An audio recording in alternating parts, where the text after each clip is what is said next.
officially start here. Thank you all for coming back. Gee, I'm starting to feel like your family. It wasn't too long ago that I saw you. Really. You know what's so nice is 99% of the time, every time I do a workshop up here, it's always the same people. It's really remarkable to me that it's always the same people that keep coming back. I'd like to thank you for that. Today, I wanted to do something a little bit different. Usually, you come in here and it's like the mad dash of textbook crash course, you know, all sorts of things thrown at you to your information saturation point. And it's more like a college lecture than something you can relax and enjoy. Today, I would like to run it a little different. We still have our overheads and that kind of thing. But today, in fact, when I was coming up to do the Kathara Healing workshop, we decided to throw this in as something that could be more experiential and more personal, where I would share a little bit about my personal experience rather than the downloads of knowledge that I keep getting. I would be able to share with you on an emotional body level some of the things I've experienced because they relate directly to your experience as a being here.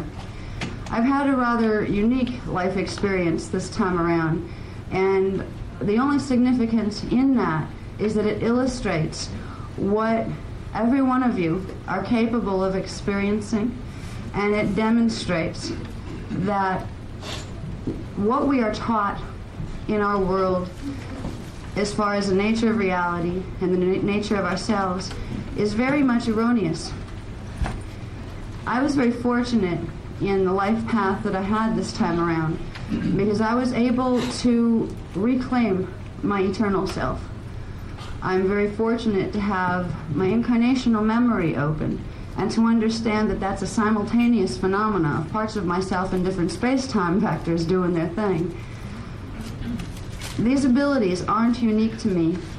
They're a part of you that you all have that's dormant, and you've been around enough in the workshops to know that. What I would like most to do, and there's two things, two techniques primarily. We're going to throw some other ones in there too today. It's going to be mostly experiential. But there's two things that I would like to try to help you discover in yourself. Because if you can begin to get the feeling of them, if you can begin to get the sense of the reality that these exercises can lead you to, it will cover 1,000,000 words, what you could learn through 1,000,000 words or more. Every one of us has dormant in our bodies the memory of the fetal integration process.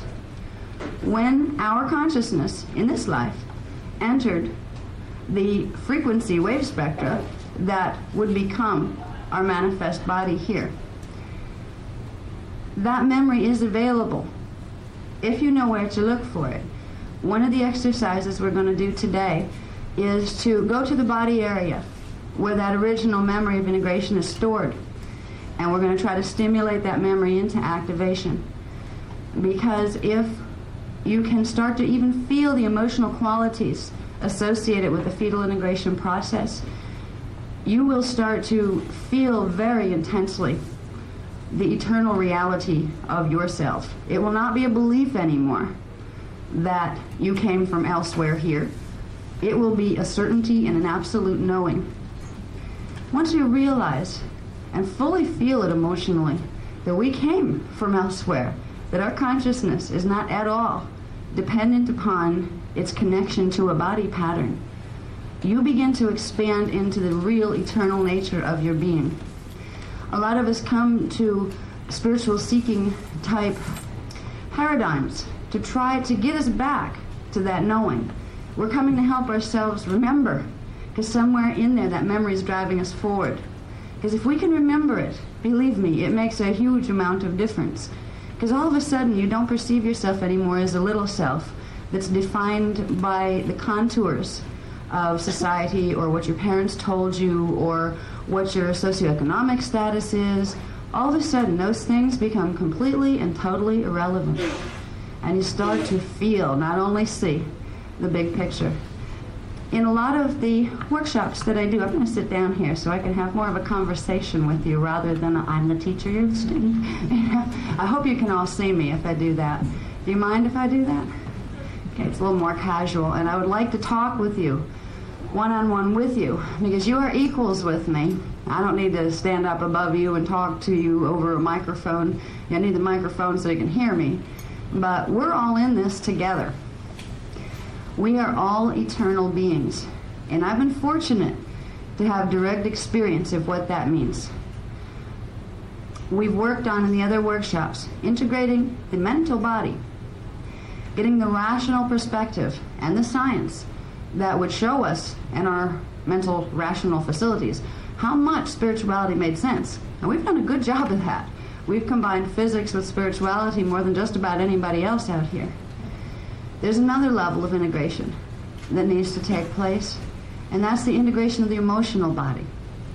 The mind can know what it knows, but unless the emotional body feels what it knows, it's not going to make much difference to you. You're still going to be operating on the old pattern. When we came into fetal integration here, we came into a situation of vibrational oscillation rates that were very different than what we were used to when we were fully more aware of ourselves before we came into the gene code. When we came in, much of our self, our concept of self, our understanding and our awareness of self was blocked out, but that part still exists. If we can learn to bring that part of us back into our consciousness right now, we will transcend what it means to be the name that we carry here. We will find many names that we have been, and we will know that we are all of those things and none, for we are more than any of the names we've ever worn in any of our lifetimes. There's an eternal nature to the self that's beyond the description of words. And in this workshop, I would like to introduce technique. Not technique you even have to remember. It's more so I would like to take you on journeys with me. And I'm going to have a little help from my interdimensional friends in this one. Because this is a very intimate group for me, this is a group of people who know me. You've seen me enough times, you know the paradigm I represent. I feel very comfortable with you.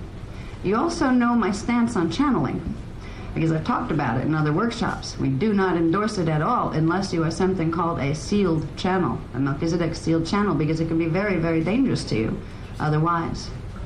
Now, I am a Melchizedek sealed channel, and there is a portion of my being that's from the higher levels.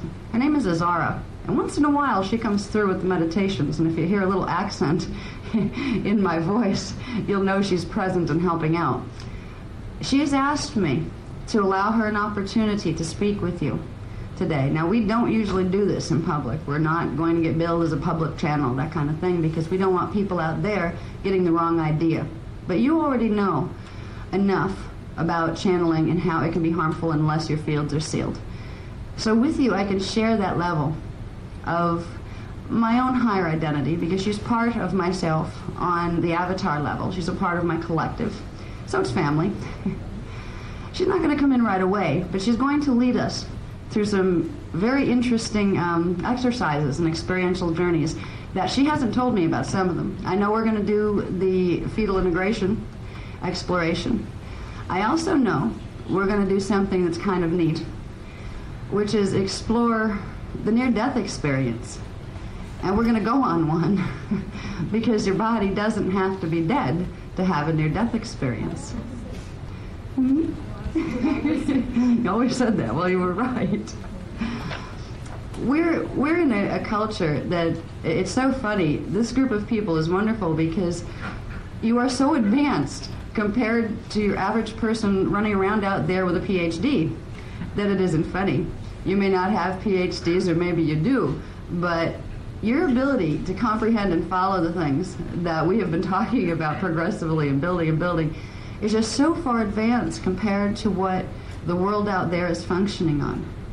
You're the first wave of teachers that will be able to go out there, and even if you don't say a word, you will transmit a frequency of consciousness just in the fact that you exist in a space that holds a much higher understanding.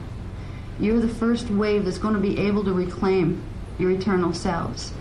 And whether you end up in this lifetime aiming for a transition into the next levels through the usual process of the death experience or through ascension, It will depend on where your DNA is at and how fast codings can activate, and your own higher levels of identity will take the course that most suits you. It's not always necessary to go through all the trouble of transmuting a body pattern. Sometimes it's easier to just drop it when you're done, and some people will do that. There are skills involved, however. If you know how to do that well, it's not hard to make your transition. And whether you're transmuting your cellular structure for ascension, or whether you are going to die the body and move your consciousness elsewhere, if you understand the process, it's much easier than trying to fumble your way through it.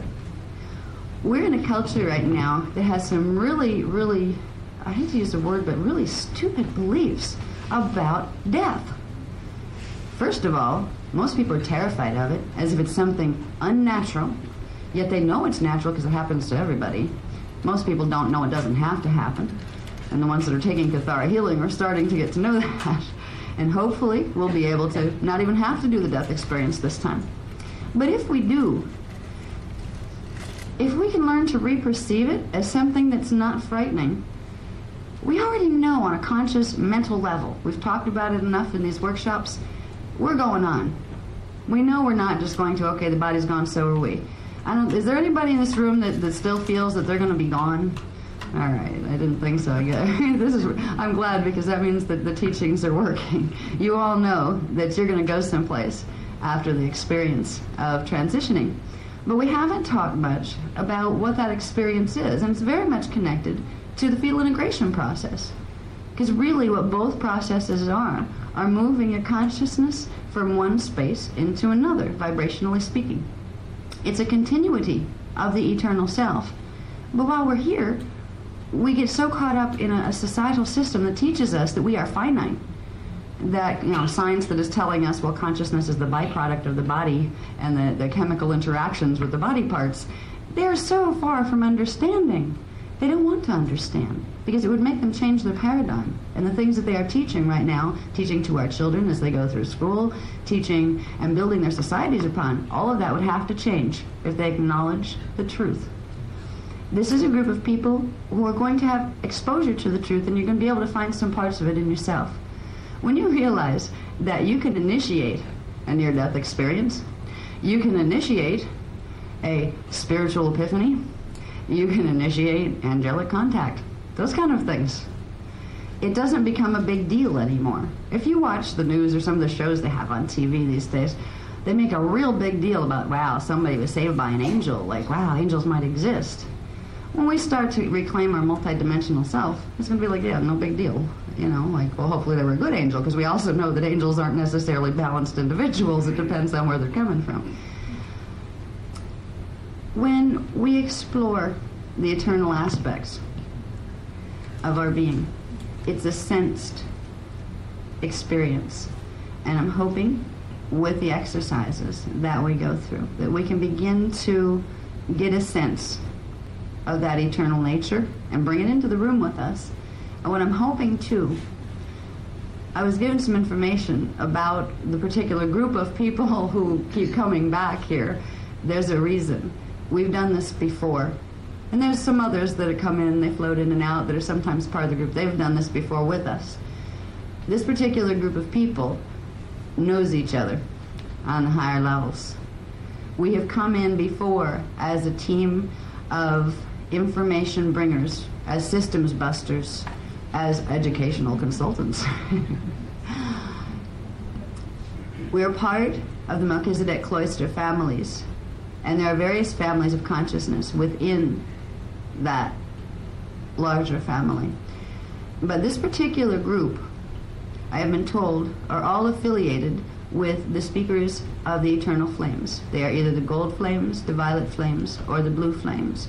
In my books, in the Voyager's book, in Amente especially, we spoke about the flame holders and the flame keepers and the flame groups. They're soul groups that reincarnate particularly in ascension cycles or stellar activation cycles to assist in the process of the stargates opening and of the consciousness raising. So what I have been told recently, they didn't tell me that until last night actually, that the collective here that's been following from New York City happens to all be representatives of one of those three color flame groups. And the flame groups simply represent the frequencies that you would be grounding primarily here. So it's a family group, and because of that, that is why Azara had wanted to speak to you today before we leave, because she is also a member of the Eternal Flame groups, and she tends to, in all of the incarnations, come in and remind them who they are, and she gives a transmission of energy that assists in the awakening process. It's a frequency that would move through my biofield and into yours, and if you don't want it, you simply say, I'm not ready for a transmission, and you just put up a little white light field around you and you won't get any of it. But there will be a transmission from Azara. This is some of the things she's going to be doing in Egypt, by the way. She is going to be transmitting frequency that will progressively help you to awaken your cellular memory. We'll start with the fetal integration process. And I'd also like to have a time, that we don't have the time to do this most often, where we can discuss what we experienced during the journeys or the meditations. This group is so big that we usually don't get time to sit around and chat about, well, gee, I felt this, and what does that mean, that kind of thing. And I would rather this time than have it be me talking at you. You know? No. I would rather... Am I interrupting? I would rather be able to have us discuss with each other what we're experiencing and what it might mean. There's probably enough time, if we do this right, and I don't spend a lot of time, transparencing you to death and that kind of thing, where we can start to get to know each other. And in getting to know each other a little bit, you're going to find a little more yourself. There are relationships that exist between the people in this room, even if you haven't known each other in this lifetime. Each of you have a piece of... There are relationships that exist between the people in this room, even if you haven't known each other in this lifetime.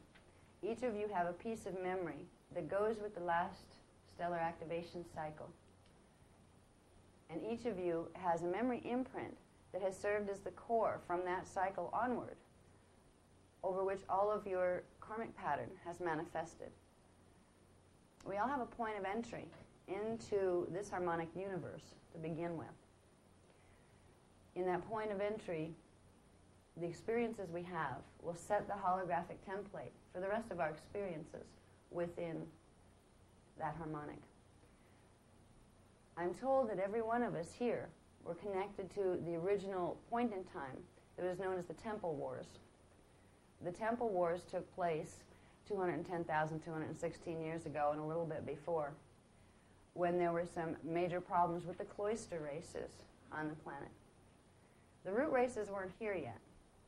So the people that are incarnations of the people from those times are the incarnations of the cloister race beings.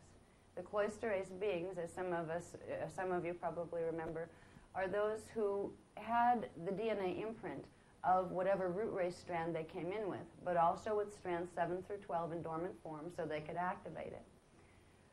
Being a cloister race incarnate means you will have a much longer incarnational memory, and the memories you do have, you will be involved with much larger projects than a person who isn't a reincarnation of a cloister individual. I'm told that this is an incarnation of a soul group of cloister humans. Actually, cloister human Orifim. Orifim were Syrian, partially Syrian, and partially Tunisian human. They were the purest strains of both. They were Syrian Anahazi, which were the original Lyran-Syrian liquid light race of avatars that progressively came into the densities, and they crossed with the Tunisian human imprint in order to be able to take on the densities through the human form. It is a very special type of gene code and type of consciousness. It's a very special family to be a part of, because there was a lot of privilege and also a lot of responsibility that went along with it. Right now, the Orifim on the planet are very small in number compared to the rest of the people on the planet. But the power of Orifim together and using their energies in a focused way is much more powerful than huge groups of other people that do not have Oriflame coding. Being a part of the soul group that they have said you are a part of, and I believe them because I feel a resonance with all of you that I feel like family. It will mean that you can start to find not only your eternal self, but when you find your eternal self, you will find your stellar selves, and you will also find a divine contract, a contract that you had with much higher powers, a contract you had with Source to be a part of a family of consciousness that would keep the codes of ascension alive within various systems. It's a very special feeling when you start to find that within yourself, when you start to know that rather than hear it from someone, when you start to realize you have a very special and unique relationship to Creator. It's a level of freedom because most of us here that have that consciousness just dying to get out from our subconscious and our higher levels feel a real sense of tension and compaction being here. We're being pushed on. We're not allowed to express what we know and what we feel. There's something blocking us and you know there's more and you can't find it. When you start to find these parts of your memories, it will start to allow those parts of yourselves to come into expression here, because now's the time to do it. There were times on the planet when the cloister races had to be in hiding because they would be destroyed if they were identified. When dark forces and their race manifestations came in here and took over the Amente stargates, there was a lot of problem because they wanted to infiltrate the bodies of the cloister races because they wanted their coding that went with the planetary grids. So being a cloister was like sticking out like a sore thumb and being very valuable real estate. There's a fear imprint that we carry very deep down because of that. Most humans of any kind carry a fear imprint, the primal fear from way back, because it's been a very rough journey down here, even if you're not an Oriflame. But the fear imprint of knowing you were part of a collective that had a tremendous amount of knowledge that was meant to free people who other people were trying to enslave. And you were going in behind the lines, behind what they call enemy lines, and bringing that freedom to them. You were setting yourself up for real persecution. And we have imprints of trying to run from that and trying to deal with that fear. So one of the things that they're going to do in the exercises today, I'm not sure what point she's going to stick it in there, but Zara's going to come through and she's going to do a releasing of fear thing.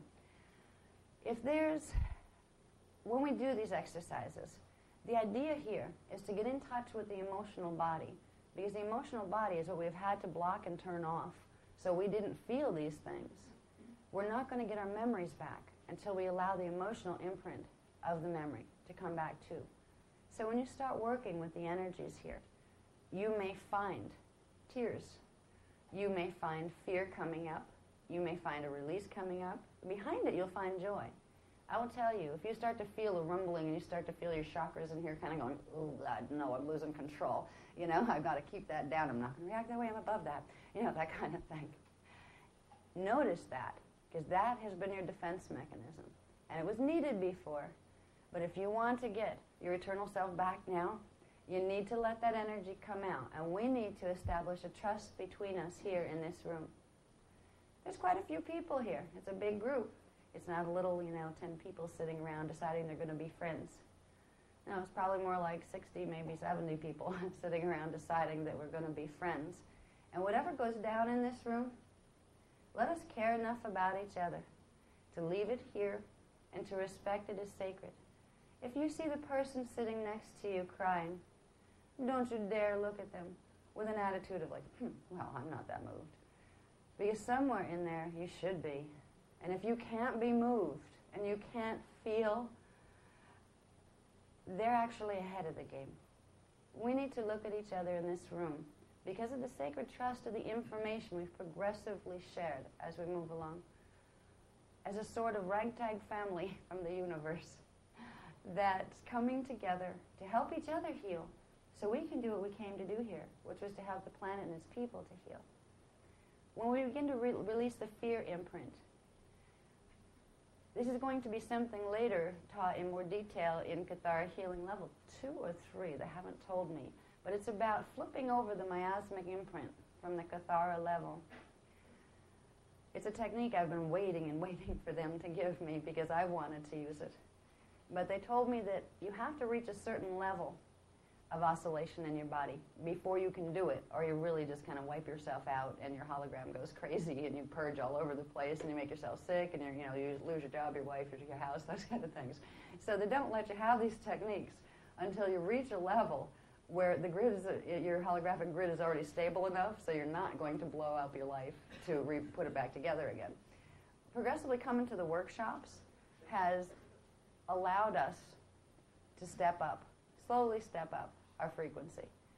So even the people who are relatively new to this, you wouldn't be here if you didn't have a consciousness that resonated to the morph field of this group. We transmit whether we know it or not, and this group serves as an entity whether we acknowledge that or not. And it transmits frequency, and there are some people who will have the receivers and some people who won't have the receivers to pick up that frequency. The people who do not have the receivers for this frequency will not show up in this room, ever. The fact that you all show up in this room means you have a similar set of what's called a parthi. That was a new word they introduced in the Kathara healing stuff that I've been getting since the last workshop. The aparthi are frequency receivers that are within the second level of the Kathara grid, within the crystal seals level.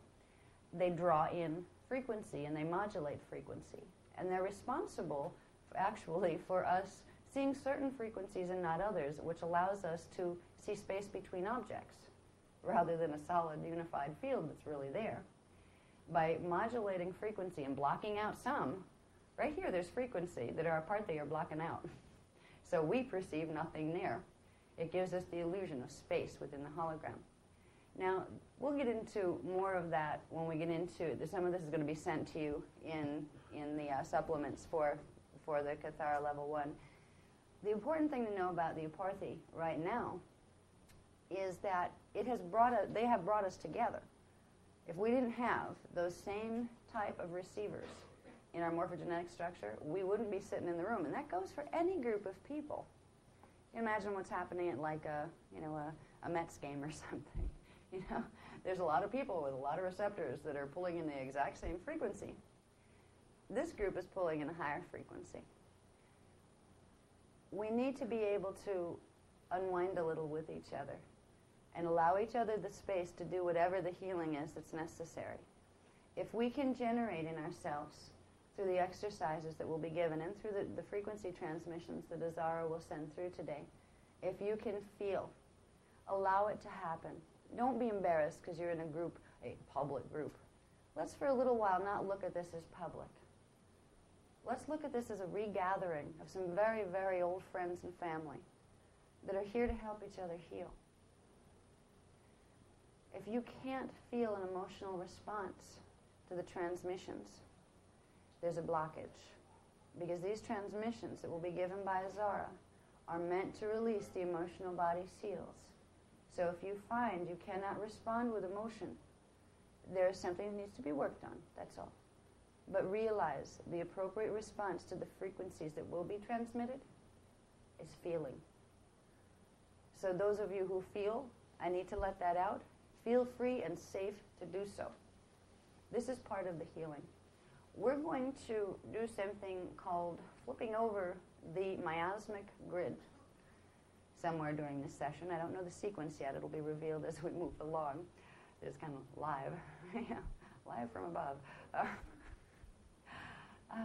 We're going to take the Kathara grid that we've learned about in the body, and we're going to find the miasmic imprint, which looks like a dark version of the same thing. It's structured the same way with the 12 centers. We're going to find it in the body, and we're going to separate it from the main Kathara grid in the body, and we're going to reverse its polarity.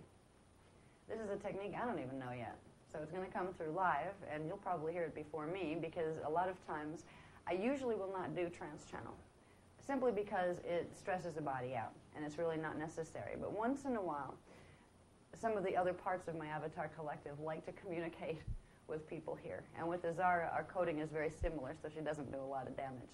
She's going to come through and walk you through this, so you will probably be able to tell me how it's done when I get back, because this time you will be able to see me do a trance thing. And it's because I don't consider this a public group anymore. I consider this a group of family and friends reuniting. So I think we'll start. I have some mylars here, some transparencies that I can use. But most of the stuff is stuff you're already familiar with as far as words go. Cover a little bit of it before we get into the technique. A little bit of the idea of what about this stuff about the veils. We call this workshop Beyond the Veils. Why? Okay. So get into what are the veils. The veils is used to describe the boundaries of perception that separate us from our eternal nature. Now this stuff here, this is in the little chart packs, little cheap chart packs. They're not very big, and they're probably, I think there was like $6, so if you want them, they're there. You will get this information. It is a reminder of what you already know, but it can be a helpful reminder. If we realize that most of society is lost within the distraction of our outside circumstances, and we have lost our power because of this, we have created a world of sickness because of this, we will begin to value ourselves as people questing to reincorporate the eternal self. We're going to be people that other people are going to have a hard time understanding if we really reveal who we are and what we know. You start talking to people about the fetal integration process, and unless they're ready to know about that, they're going to think you're absolutely off your rocker. That's okay, let them. In the chart packs, we'll get into a basic rundown of the distorted nature of our beliefs, what we've been taught about ourselves, what we've been taught about the world. How many people here, when you were growing up, were told more about your limitations than about your potentials? Yeah, 99% of us were. You can't, and you're not good enough for this, not good enough for that. Maybe you should settle for this because you'll never do that. And that was the good parents. That was the ones that were actually kind enough to not, beat us up and, really, crucify us with words and those kind of things, because some parents just weren't any more mature than to do those kind of things. We have been totally programmed into self-loathing. So when somebody says, you're an eternal self and you're a blessed being, a manifestation of the God force and source, you kind of go, yeah, boy, I'd like to feel that way. Because there's a part of us that does feel that way, but the body pattern doesn't feel that way. The body feels very different because it's holding the old tapes. It's holding the old words that mom and dad and society told us. Those old programs have to change if we're going to be able to fully embrace the power and the knowing of our eternal selves. So in the chart pack, we can keep kind of flipping through these. Can we flip through these more? Thanks. I'm going to get to the basic subjects that are listed on the flyer, and then we're going to go into exercise 1. Just find the next topical one, the one that has the name at the top. No, they have names. Let me do this. I haven't yet. It'll be right there. Do you see the ones that have the names at the top? Right there. See, they have names like that. Okay, now, instead of going through the whole text, which we don't need to do, the nature of the veils that I'm talking about, there are 2 primary causal agents for the fact that we come in here and become clueless when once we're eternal consciousness. The one is the gene code, and we've been talking about that a lot in the other workshops, and we're using Kathara healing to begin undoing that. But the other part are the beliefs that we've been taught, and this is the big one. The beliefs about self that turn our attention away from looking for our eternal nature. Even at the level of spirituality that we're embracing right now, which is a very high level with the information we're dealing with, how many of us just can't get to the fact that you'd like to do the exercises more often because this, and this has to get done first? Yeah, I have that problem too. I was like, I would love to spend 6 months working with these guys, but you keep giving me more information to do more work. There comes a time when you realize the inside is more important than the outside. And even when it comes to spirituality, you need to take the focus away from the outside. If you want to begin experiencing the multidimensional reality fields of your eternal self, you need to spend a little time focused elsewhere. We're taught to phase lock the focus here. And even when we start to unphase lock ourselves to get the gene code moving, we're still so trained to look out this way. We don't feel like we're quite awake, aware, or alive if we're not looking out in the body. We need to go beyond the beliefs that have taught us constant distraction. All right, there's constant distraction here in the form of pressures to make enough money to put a roof over our head. A lot of us, I know me included, would love to be able to make enough money where I could go hide from the rest of the world that I'm not comfortable with. It would be great to be able to create a space, a sanctuary, and this is what we're planning to do at some point. A sanctuary was where all of you can come. But you can get so caught up in the need to get yourself away from the vibrations you don't like that you work hard, you don't have time left to take yourself out of the vibrations you don't like. So you therefore stay within them. When we're working with our spirituality, we need to talk with ourselves. We can create that little mentor over our shoulder and say, okay, do I need to focus outside or inside right now? Is it more important to do this? I mean, okay, maybe I'll lose a little bit of money on this one. I can lose my house. And okay, you know, my roof is still there, so my body has a place to live while I go out of body. Those kind of things. You need to really realize where you've been set up for distraction and begin to take steps to undistract yourself and to begin looking at your priorities and saying, what is most important to me? We all need shelter, sure. We're in bodies that are very vulnerable to the outside environment right now. At least until we learn to modulate our fields and completely control our DNA, we will be vulnerable to the outside environment. But there needs to come a time when you say, it is important to me to spend a half an hour or 2 hours today, completely undisturbed, to work with my eternal self. Excuse me, I have an appointment. You need to start honoring the part of yourself that you're trying to integrate, as if it were somebody separate. If somebody came over and they said, well, you had an appointment with me and you didn't show up, you feel kind of bad. Your higher portions of identity should be treated with the same respect. We're so used to putting ourselves as second. We're here to serve our children first, our society first, our family first, our parents, our wives, our husbands. This is totally backwards. Because if you put everybody else first and you last, which is the old martyrdom trip that was put here specifically for the result it created, you are disempowering yourself because you never have time to replenish or to get your power back. You are powerless. And therefore, all those people you're trying to help so much, you're not going to have enough power to help even yourself. If you put you first. Because not only is everybody else a blessed manifestation of Source, but so are you. You neglect you, you're neglecting God. It's as bad as neglecting your child. This society likes to say, the children are the hope of our future. Yes, they're part of it. We're the hope of our future. Okay? Not just the children.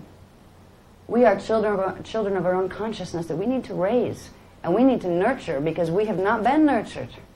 It's time to say we count too. And yes, the children are important and other things are important, but so is my time spent with my eternal self. If you can give yourself the luxury of that time, you will have huge rewards. You are allowed. There's not a big bad God up there in the sky that's going to punish you for spending time with you.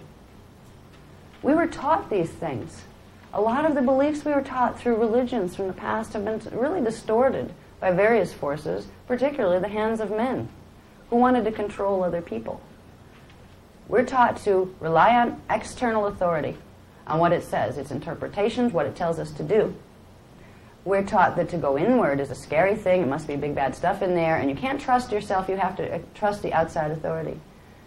We need to reverse this programming if we're going to reclaim our power, and we can do it simply by realizing we have the power of choice in every moment. In every moment. Because we're in a polarized system, there will be a higher frequency pattern and a lower frequency pattern. If you look at this room right now, in this moment point, as a still snapshot in the hologram, it is an energy signature. That's all, with a bunch of conscious energy signatures sitting in it. There is two versions because we're in polarity. There is the part that oscillates faster and its counterpart that oscillates slower. If you take a minute and just try to move your energy outward, kind of in a field through the room, you'll be able to feel a little bit of that. You'll start to feel a drop down this way and a little upscale movement in the vibration this way, or in the frequency. Even if you can't feel it yet, it's still there, which means at every moment point, you have a choice between which of two frequencies you will run. Will you run the higher, slower vibrating, faster oscillating pattern of the hologram, or will you run the lower? If we could develop the ability to, in any moment, realize this, just any moment point, you can be walking down the street doing nothing, thinking nothing. Stop yourself and go, okay, right this moment, there's two choices. What might they be? Start there. You'd start to be able to see them. And if you repeatedly learn to identify them, you'll repeatedly begin to say, well, I'm going to take the higher level one here. I'm going to take the one that leads to my faster evolution. Or at least if you do take the other one, the one that takes you down, you will feel it. You will feel a drop a little bit. And the energy like, ooh, I knew it could have gone a little better than this. Whoops, missed that one. You'll become self-aware, and you'll become self-directive. These are some of the things that we need to learn to do with our minds. We're learning to run energy in our bodies. We're learning to correct our DNA. We're learning the greater framework. But nothing is going to help us if we don't learn some basic thought pattern control and directing our minds, because they are our creative tool. We can sit for a moment. We're going to take you into an exercise now. Boy, those lights hot. Just getting blasted with that light there. Is there any way to tone the lights down just a little? Because they're kind of really bright. We're going to start going into experiential. Turn this one on.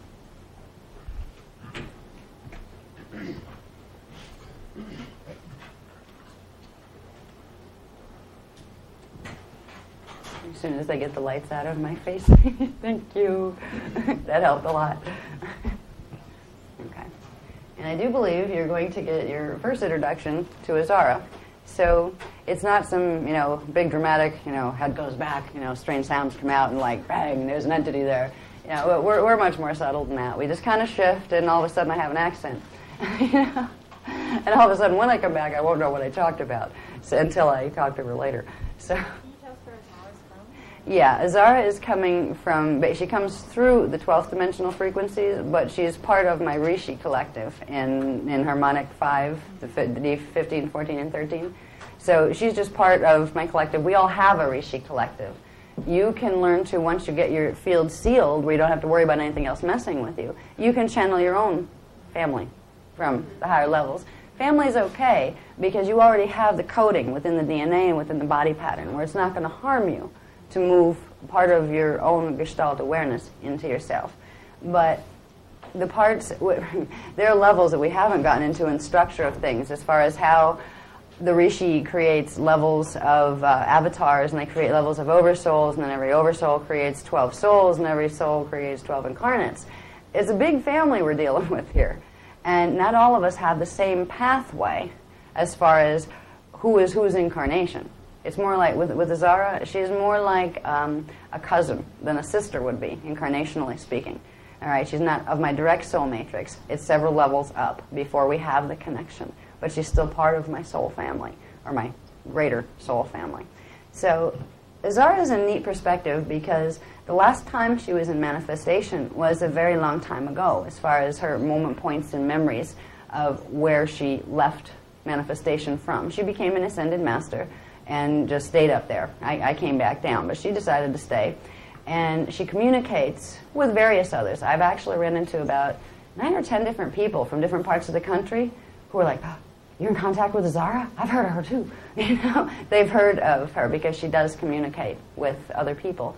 And some of the people in my New Jersey group, the little group that was the first classes, have started to channel her. They've got their, they're sealing on their channels, so they're safe. And she started to communicate with them. So she's a live one. She's very lively. And usually when she introduces herself, that means that if you would like to chat, she will work with that with you. You don't have to worry about her harming your fields. You've already been taught something, at least those of you who were at the Kathara healing workshop. You were taught how to create a 12th dimensional seal on your fields. Okay? If you have any doubt at all, when you're in a room with somebody who's channeling, whether you can trust that or not, it's nothing personal. The person who's channeling shouldn't take it personally. But if you feel a need to make sure you're safe, activate your Maharic shield and run your pillar. Therefore, if it's not a higher thing, it's not going to be able to do anything to your field. So you're safe. So we taught you ahead of time, before we exposed you to anything, how to make sure you were safe. So you could feel out your own comfort zones. I'm not saying, come follow me, you have to be, think Azara's okay, you don't have to like her, but it doesn't really matter. You are safe, you have the technique already to make sure that there's nothing here that's going to harm you. Usually when she comes through, there's something special she wants to deliver, a transmission, and usually words behind it. So we're going to have this is kind of weird. She's put me on the spot with this, because I told her I do not want to do public channeling, and she keeps saying, well, this isn't public anymore. So I'm going to take it on that and take it on faith. We're going to begin with a simple exercise of beginning to feel the polarity of the frequency within the hologram of the room that we're in, where there's those two levels, the one that vibrates slower and oscillates faster, so it would be the higher frequency, and then the one that is the lower frequency. There are two distinct wave patterns that make up this holographic moment that we're experiencing. So we're going to take you for a moment into a focus of attention. Usually we take you into your head. This time we're going to take you someplace else, away from yourself for a moment. We're going to take you, if you can visualize, the center of the ceiling and the center of the room. Just imagine there's a point there. You don't have to look at it. Or you can if you want to. Imagine there's a point there. There's going to be a collection point for everybody's consciousness to kind of hang out in. And we're not blending consciousness here, so you don't have to worry about anybody's boundaries invading anybody else's. We're just going to all hang out up there for a little bit, like consciousness cells that are retaining their own integrity but sitting next to each other. If we move our attention out of our body spaces for a while, we can begin to get a feel for what it's like to perceive without so much of the cloaking of the gene code. And then we begin to feel the subtleties that can arise through this process. If we focus our attention on that center of the ceiling in the middle of the room, and then each one of us at our own rate, visualize ourselves as a little cell of consciousness. It could be a spark of light, but it's like a little cell with its boundaries around it. Is going to very slowly move from the ceiling point, nice and easily with the breath as you breathe down, exhale, slowly down to the floor. You're going to spend a few minutes just simply breathing without even hearing me talk. You're going to simply put your consciousness up in the little cell, up in the center of the ceiling, and then exhale it slowly down to the floor. And while you do this, I want you to focus on the sensations of vibrational change from the top of the room to the bottom of the room. There will be a distinct shifting and progressive downscaling of vibration. That's how we get up versus down. That's how the illusion translates. So try that for a moment. Breathe gently and then exhale. Feel a spark of consciousness down, slowly down, maybe a third of the way through. And down a little further toward the floor. And then a little further. Sense the frequency spectrum as it's manifesting within the unified field of energy that you're now moving your consciousness through.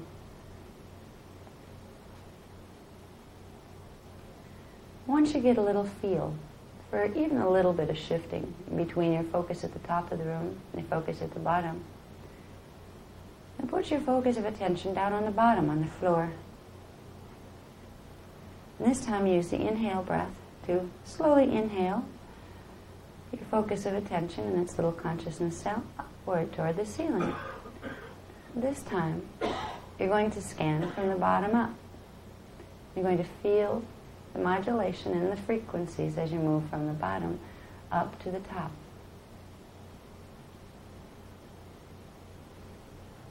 if you're able to recall the sensation of the downward, going from the ceiling down, compared to the movement from going from the ground up to the ceiling, you will notice there are two frequency spectrums taking place. And what you'll also notice is the top part of the first one is the same as the bottom part of the other one. There are crossovers in the frequencies that are called frequency subharmonics. And it's through the subharmonics that we're going to be able to make a distinction between which part of the hologram we're going to manifest, be it the one that takes us into higher frequency or the one that's a lower spiral that takes us into lower frequency. Now, simply being aware of the fact you're dealing with spectra, wave spectra, in the room, in the unified field, will give you an advantage of being able to identify that wave spectra. This time I want you to move your consciousness to a point in the middle of the wall in the back of the room. Picture everybody's little points of consciousness going flying back to the wall and to the center point, making a little dot on the wall. But we're still separate, we're not merging consciousness. Now use your inhale and draw it back to you. Draw your spark of consciousness back to you slowly on a horizontal plane from the back of the room to the front of the room, slowly again, trying to detect the range of the frequency spectra that's there.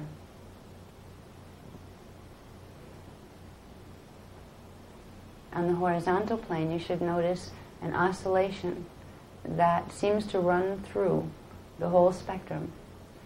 It's like a bridge frequency that's the most dominant of all. It will be the first and most pronounced thing in frequency you will begin to feel as you do such a scan. When you find that frequency modulation zone, that's the space you need to put your consciousness in to differentiate between the higher and lower frequency field. So using this concept, we're going to bring our attention back into our heads, and we're going to hold in mind the image of a little wave line drawn in energy that represents the frequency modulation zone, the point from which you can perceive both polarities without being caught in either of them. You can envision this in any way that comes natural. It can be envisioned as a horizontal zigzag line.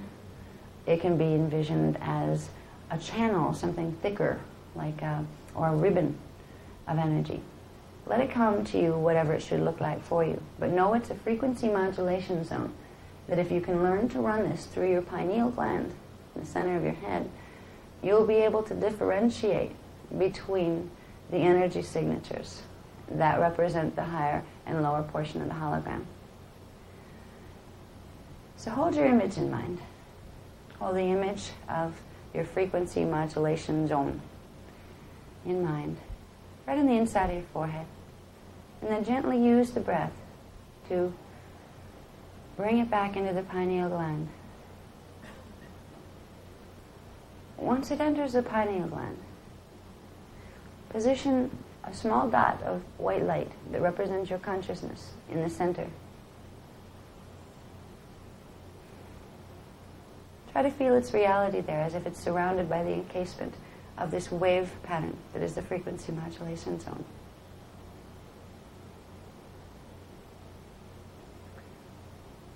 Now, from the position within the pineal gland, you're going to use your little spark of white light attention as a projector, just like a movie projector would work. And you're going to use the inside of your forehead as the screen onto which you're going to project an image. The image is going to be in response to a request that you're going to give your eternal self. And that request is going to be, allow me to see now the polarities. Allow me to see now the polarities as they exist in this moment. Once you give that command, either by intention through direct cognition or by using the words, gently breathe and exhale out the little spark of light as if it were a beam coming from a projector of a movie camera. And see it going upon the screen that has been black, but now it is turning into color and light on the inside of your forehead. Notice there is a split right in the middle of the image that's forming, where there's a top half and a bottom half, horizontal plane. On the top half, we'll register a higher frequency pattern, and on the bottom half, a lower frequency pattern. With any moment point, you can take the image of the now as it's held within morphogenetic form, which is the energy that it is about right now. Inhale the energy into your body and project it out onto the screen and get an automatic response of two polarities forming. It will take a little while to get inner vision on it. First, it will be a sensed feeling of frequency breaking. The sensed feeling of the frequency splitting is all you need to be able to begin sensing in any moment point which is the higher path and which is the lower path, implied by the fact that you are in polarity. Simply by splitting the frequencies, you'll be able to identify the upward spiral and the downward spiral of consciousness, your path of evolution and your path of de-evolution in any moment point. The more you play with this little exercise, the more you will be able to project it later in other exercises, project it along lines of future development as far as setting goals and priorities and what's right for you and what's not right for you. You will be able to use techniques like this as a part of your interior guidance system, a way to have your higher parts communicate with your parts down here to begin opening the doorways. Now that we've begun frequency modulation a bit and studying a little bit about the different feelings, the different sensations that are created by the different frequencies, we're going to go on a little journey. And it's a very special journey. This is just the first journey, because before we leave today, we're going to go back even further than this one. But in this one, we're going to go into our point of entry, our fetal integration process. This is a very precious, sacred, and moving memory for most people. And it is also a very painful memory for most people, because many people, when they went into fetal integration, had individuals in the higher dimensional fields whom they were very connected to and loved very much, and they had to leave behind temporarily when they came into integration here. They had more of a connection there with your higher dimensional family of consciousness. So you may, when we go into the memory cells where fetal integration is stored, you may find a sense of relief, but also a sense of tremendous sadness that you, as an incarnating infant consciousness, your consciousness was big, but your body was just small, began to feel the loss of yourself and what that self was connected to, because you knew you couldn't fit all of you into that body right away. And you knew that you would begin to feel distant and distant and distant, till the voices and the whispers of those you held most dear couldn't be heard for a while. You will also remember, and we will take you through several stages of the development of the fetus, and every one of you will have had a little bit different process. Some of you may have come in very, very close to conception within about 33 days, because you cannot come in. You can come into the astral field, but not into the physical field until about at least 33 days before the fetal pattern vibrates fast enough, or actually vibrates slow enough and oscillates fast enough for you to put your higher moving consciousness into it without blowing it apart. But you will each have come in at a different time and a different stage, under a different set of circumstances. Some of those will have been joyful circumstances of the unification of an energy field that was created by two parents who loved each other dearly and felt great joy in each other's presence. For in the cells that will become your fetal pattern will be captured the essence of your parents' coupling. And if it was a coupling of joy, you will feel an imprint of joy as your consciousness began to integrate with it. And if it was an imprint of sorrow or indifference or coldness, you will also feel that, and usually your own resistance to that as an incoming soul. So it will be different for everybody when we go into this process. Some people might feel like crying, or whatever you need to do. Even screaming, if you need to scream, go for it. Might as well, we're all family. They do primal therapy and people release all that stuff, so whatever you need to do, if you start to feel the reality of this fetal process, which you should, once the memory is triggered in the 8 cells, the first 8 cells of creation at the base of your spine, is where that memory is stored.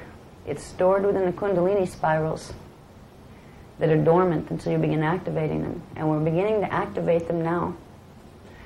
We're beginning to activate them with the DNA work we're doing and with the information we're taking in that triggers the activation of the DNA. So we're going to go on a journey into the base 8 cells. And we're going to find our point of entry. But first we need to know that we're safe to do this. Because here's where you'll find your primal scream for this incarnation. You will find a part of you that reacted simply to the changes from going from consciousness to heavier consciousness that is a biology. Most people don't carry, in this time anyway, do not carry a really joyful fetal integration experience. It's a level of pain, and that's why we're getting to it. Because if you want to heal, and you want to find your eternal connection, you need to clear out the pain and work past it and transform it into something else, which you can. So we're going to go on a journey now. And we're going to begin simply by focusing our attention on our pineal gland. And we're going to get into some emotional spaces in this one that we don't usually do in our more technical type of exercises. So to focus your attention in the middle of your head, the pineal gland. And just start to relax the focus for a little bit. We're going to try to slow your focus down now. I want you to really relax this time. I'm not going to rush through this at all. Begin with your feet. As you're putting your consciousness in the pineal, call to mind an image of your feet. And imagine them having a white light run through them. And all of a sudden they become more and more ghost-like until they disappear. Feel the sensation of your feet not being there.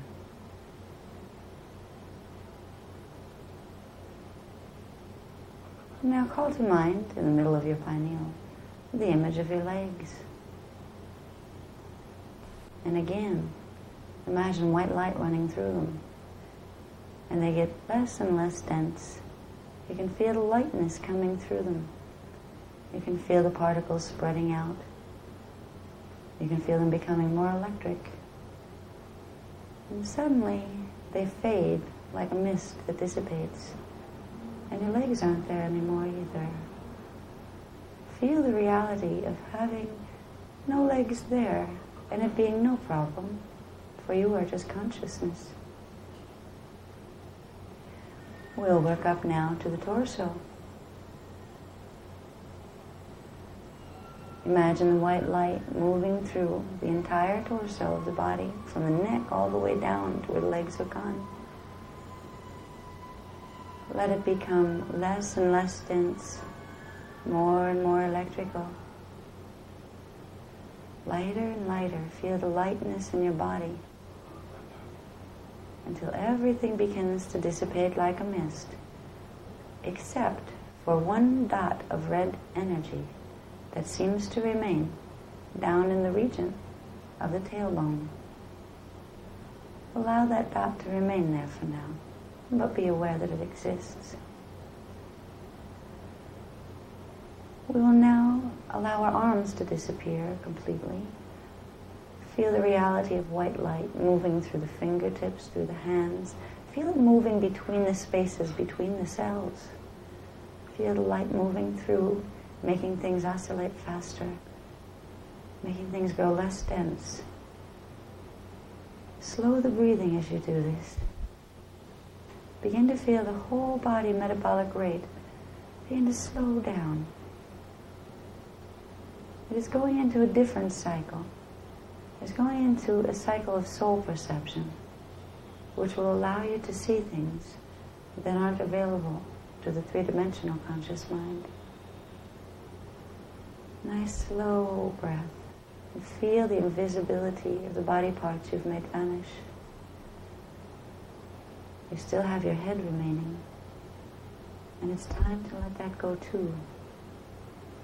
Imagine light coming from all directions, from the outside into your head, into the skin, into the skull, into the brain. Feel it moving between the cells, spreading them apart, making them less dense, lighter and lighter. Let yourself get a little lightheaded if you need, that's fine. You'll come back.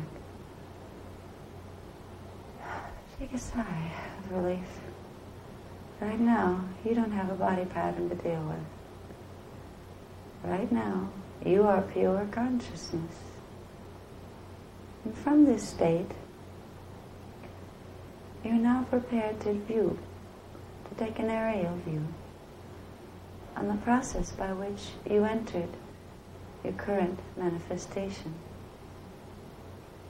For every one of us has a process and a purpose for doing so.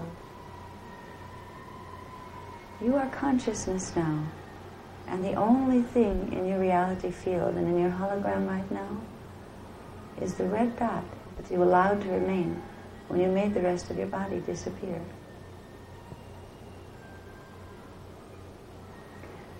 Focus your attention for a moment and breathe gently and slow. Focus your attention within the red dot.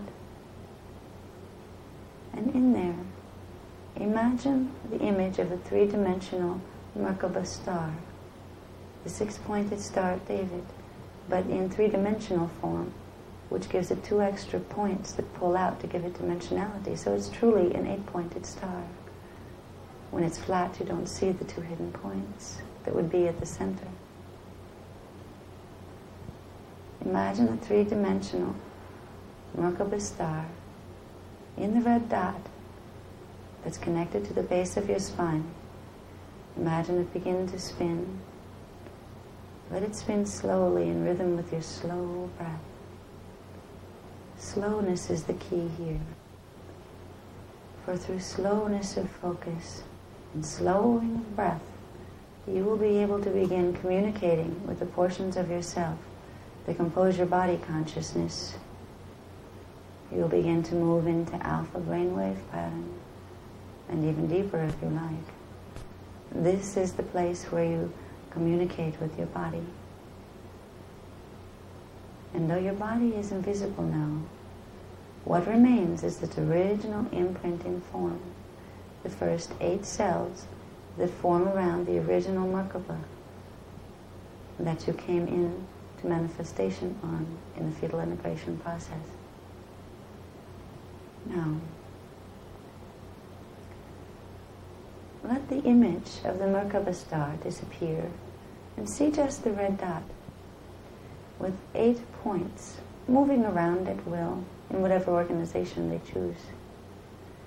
And you're going to use your consciousness now to harness these and to bring them into a central point in the center of the red dot.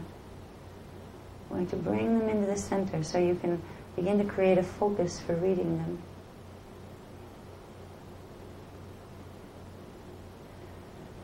Within that center point of the red star lives the secrets of how you got here. And if you can remember how you got here, you'll remember why. Move your attention into the center dot and let it become a color. It will tell you what color it wants to be. And this will tell you what frequency you need to use. The color is frequency. Whatever color appears is the color of the consolidated 8 points that made a dot in the center of the red dot. Whatever color that center dot becomes, that is your key frequency for accessing your fetal integration memory.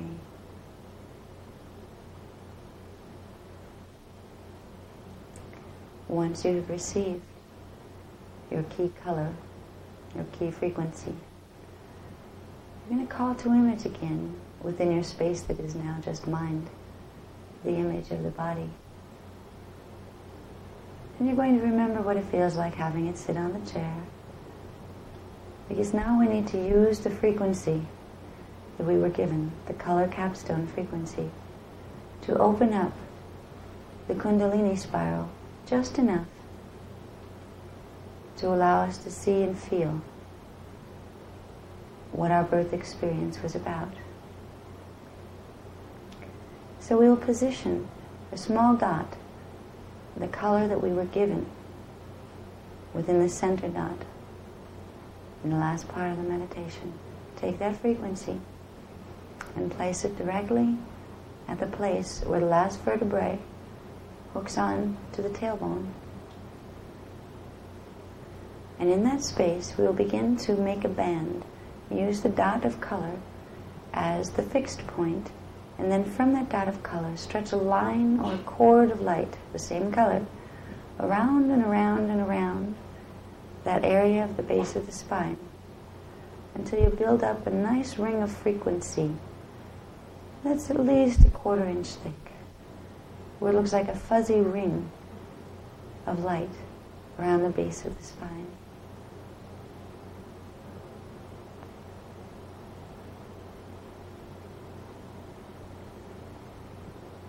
Now, you're going to begin moving backward from where you are right now in the room. You're going to simply move backward by counting by tens, but starting with 50 or 60, depending on how old you are. Start with the nearest number that ends with 0 to your actual physical age. And they will count backwards. I'll start with 80 just in case there's anybody here that's made it that far. Start with 80 and breathe. We'll take another step back to 70 and breathe, to 60, breathe slowly, to 50, I won't rush this, to 40, to 30, to 20. Stop there for one moment and see if you can call to mind any feeling, image, or memory from the age of 20 years. It doesn't matter what memory. Just see if you can find yourself in your timeline there.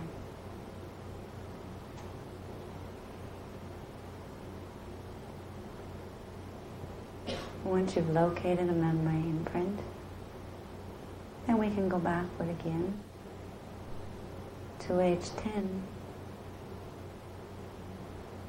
Try to feel within your body the living image of the child you were at 10 years old. Remember the length of his hair or her hair. Remember if he was short or tall, fat or thin. Take yourself back to the age of 10 momentarily. And if that child was a sad child, send him love now. Send her love now. And let her know she will be okay. There's no judgment here at all. To access your fetal integration imprint, you must call on the assistance of the inner child. For the inner child is closest to remembering.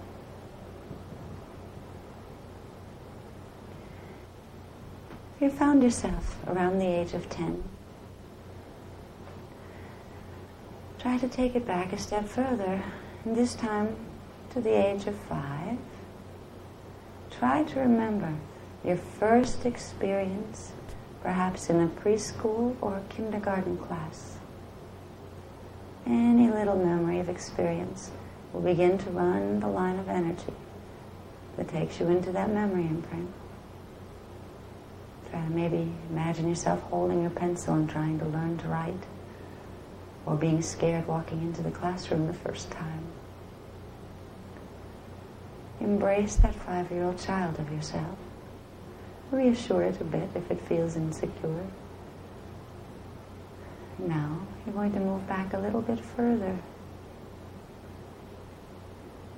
You're going to move back to a period of between 16 and 18 months old, which is an interesting period in development of babies. For some of them are beginning the walking phase and some aren't. Some feel the get up and go. Some prefer the crawl phase. Some just like to sit there and hang out.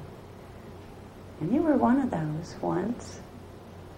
And somewhere in your cellular memory right now lives a full imprint of a memory moment that is alive in its own space-time right now, when you were and are right now that baby. Try to feel yourself either lying or sitting in a baby form. Try to remember the feeling of a diaper or something beneath your bottom.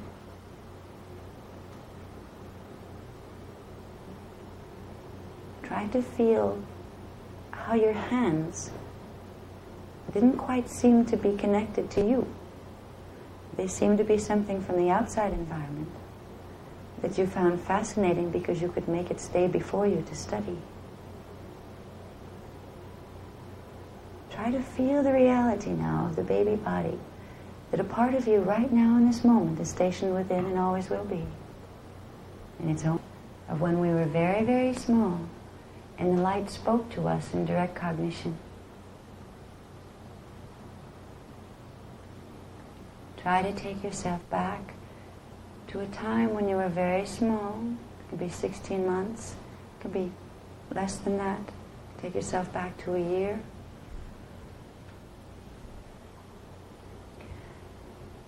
Try to imagine and remember the part of you that felt light coming from outdoors or because you were taken outdoors.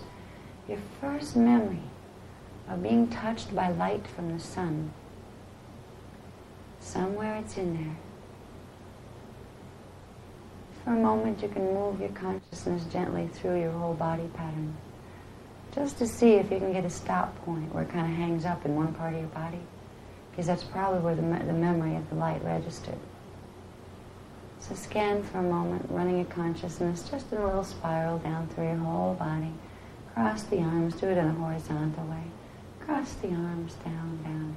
Somewhere in there, that baby remembers when the light spoke.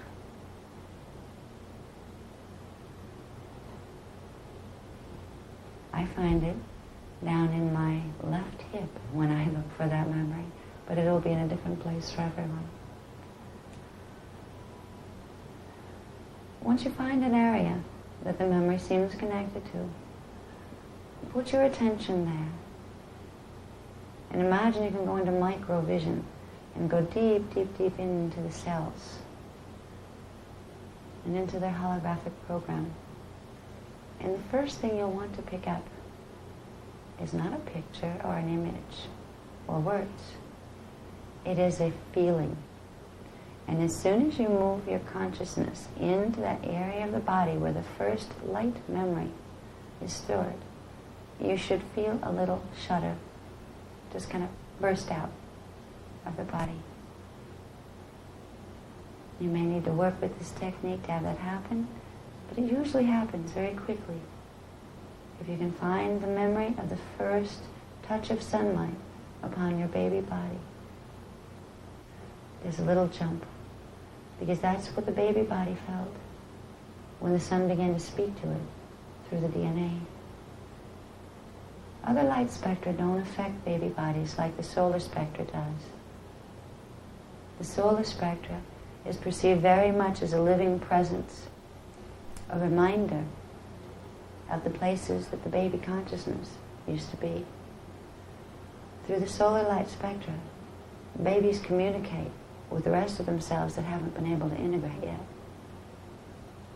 And somewhere in everyone, there's the imprint of that communication. after we feel a little zap of the spark releasing from the first light memory, we're going to go to a very different place. And this is going to be a place of velvet blue-black darkness. We're going to imagine again that we're at the base of the spine and that there's a little black hole there, right where the tailbone hooks onto the spine. A little black hole. That's the hole that we moved our consciousness through to get into the first 8 cells. Focus on the black hole and perceive it as if you're standing on this side looking at it over there, as if it was a doorway you're contemplating walking through. And all you see on the other side of the doorway is this blue-black velvet.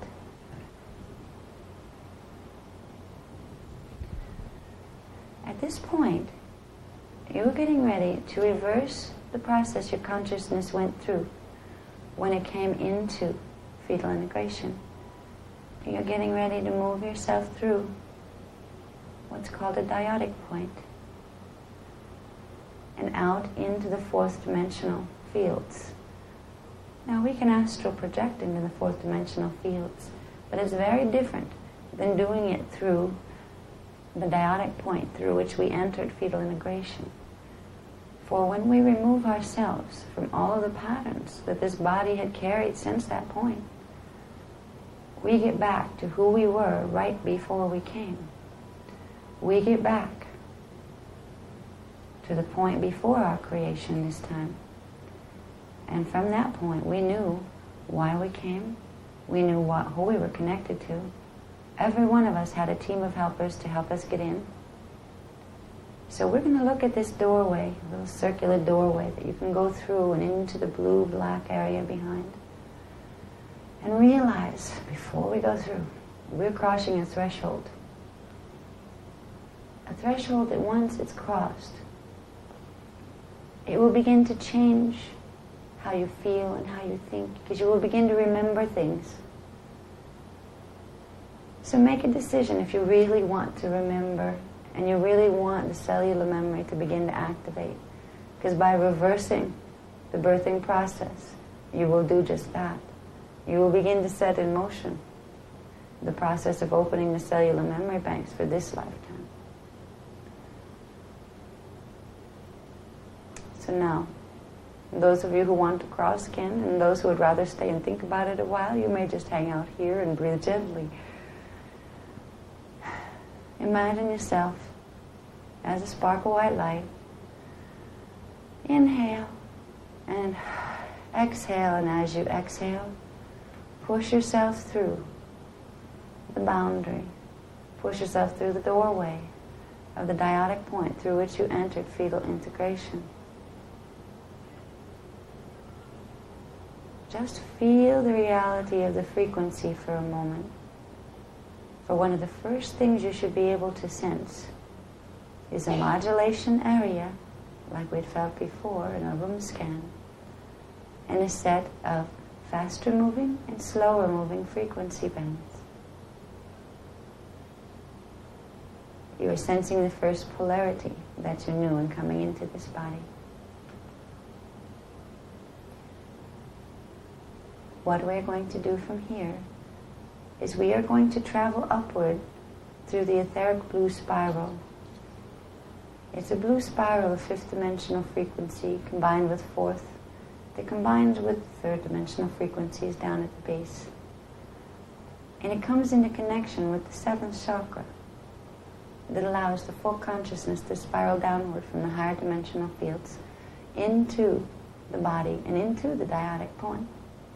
So you can merge and phase lock into the body consciousness. So what you'll perceive now, as you pass through the door of the dyadic point, look up in your mind's eye and see what looks like a little tornado. And you're at the base, the skinny point. And way up above, the mouth of it opens into a reality field that you can't see from here.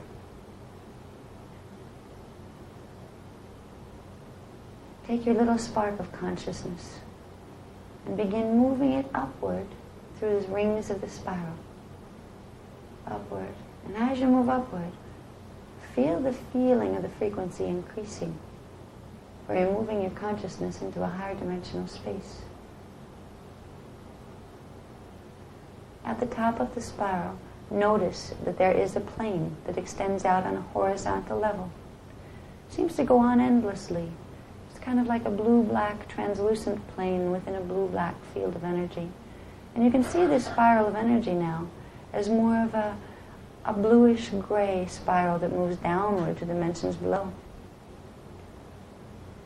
When you came into body, to get here from the fourth dimension, you had to spiral down that spiral.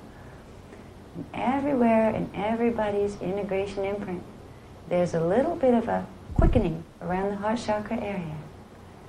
That when you start to redo what you did to get here and move yourself into that spiral, you get a little scared, like a free fall feeling, like jumping off a cliff with a bungee rope. Imagine yourself standing on this plane of energy and looking down into this vortex that you know you have to jump into. And also imagine yourself now looking around at the other people who are standing here. They may look like people, or they may look like light forms, or little dots of light. But they are the family and friends that you left behind to come on this journey into this incarnation. And before you leap down and go through this spiral, I want you to try to feel the reality of their presence. For many of them are still with you. Imagine you know now that you're going on a journey, and these are people that loved you very much and that you love too. And some of them have agreed to meet you here, and others you know you won't see for a time. Some of you will feel a sense of joy and excitement about your new endeavor. Others of you will feel a sense of sadness of separation, but in knowing that it needed to be done.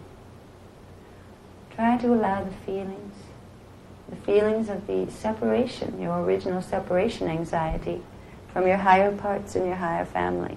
Try to feel this reality as your field begins to pull apart from their fields. Imagine yourself now as a spark of light, slowly moving over to the center of the spiral that goes down, but not moving down yet, just hanging there, looking back at the edge of the platform and seeing the beings that you're leaving behind standing around you. Try to feel your original emotional imprint that you came into this body pattern having for that point of departure. Whatever you felt at that point of departure will have come with you as one of the first emotional imprints that has imprinted the fetal body. And that will have built within the life pattern in this life. If you felt abandoned when you began to make your separation from your family of light, perhaps they insisted that you go because they knew it was best for you, but you really didn't want to, and they pushed you away on purpose.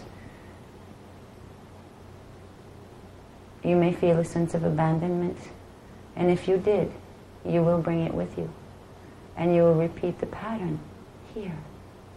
So this is one of the places that need to be healed.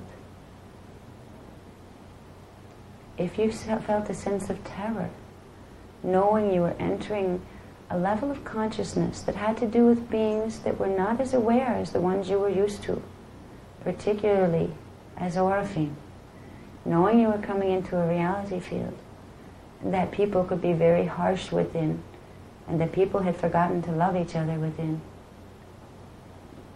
It could have been a very terrifying first emotional reaction to the fetal integration process.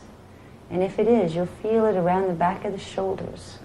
You'll feel it around the 6th and 7th Kathara spheres, or Kathara centers in the Kathara grid, around the heart chakra, in the back, in the will center.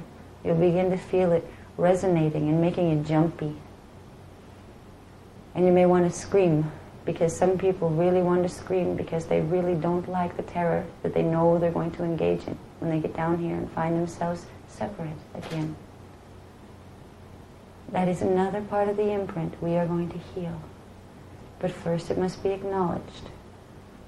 The terror of separating from that which was most beautiful and loved to us, our eternal selves and our eternal family, We're coming in. We're coming in and alone. We're going to think we're alone here. It is a frightening feeling. Allow the fear to be with you. Just for a moment, but enough to feel it, for it needs to release from your core emotional body imprint. If you want to be free and reclaim your power and your eternal self and your family, let it move through you. And if you feel it coming up, it will probably come up around the heart chakra and also down around the waist area and maybe in the back of the head. Wherever you feel it coming up, take your hand, your right hand, and begin to just simply wipe it out of the field. Move it away from you and make it dissipate within the field. Push it away a bit. Wherever it is feeling the fear or the hurt or the sense of scaredness of entering that spiral, move it out in the field and know that your higher levels of self will clear this for you. The idea is to get it away from the body. You are beginning to break up core miasmic patterns, core patterns that were set at fetal integration. You may feel it tingle all the way down your arms. Clear the arms. Just move it away from you. And let this be part of the burden released. That is the first part of the burden to release. There's another part that is even more traumatic. But when it heals, the light that comes is even more joyful. And that is the part of the free fall when you have finally entered the spiral and you temporarily have lost complete control. You had agreed to come. Once the agreement was made and your consciousness gets phase locked into the incoming current into the body, temporarily you feel a total stripping of your power and a total stripping of your will. You can't change your mind at this point.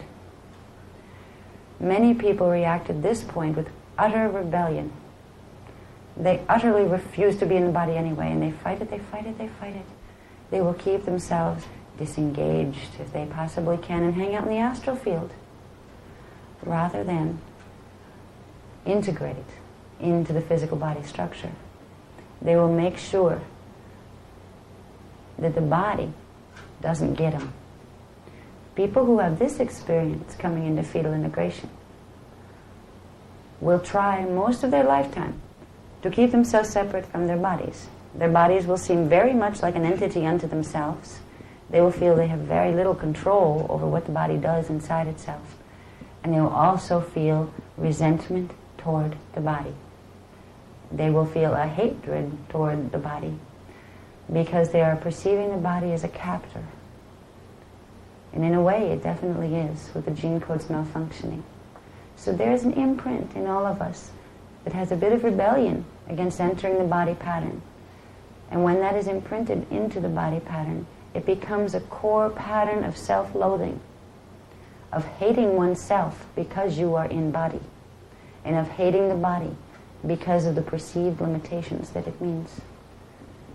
As perceiving the body as what stands between you and your eternal self, this horrible matter substance that you are becoming imprisoned within, a slave to. So many, many people end up with self-destruct, impulsing, coming from the core level of fetal integration because they're in a very big hurry to get home. And they know it's not proper as they grow up to destroy their body, and they're taught it's wrong. So they find other ways to slowly sabotage their body and make sure it dies as fast as they can because they want freedom. There's a fetal imprint in all of us that knows we lost freedom in coming into the body. And if we are going to transmute the body to a higher level and take it to freedom with us, first we must forgive it. And we must stop fighting it and treating it like it is something that is our taskmaster.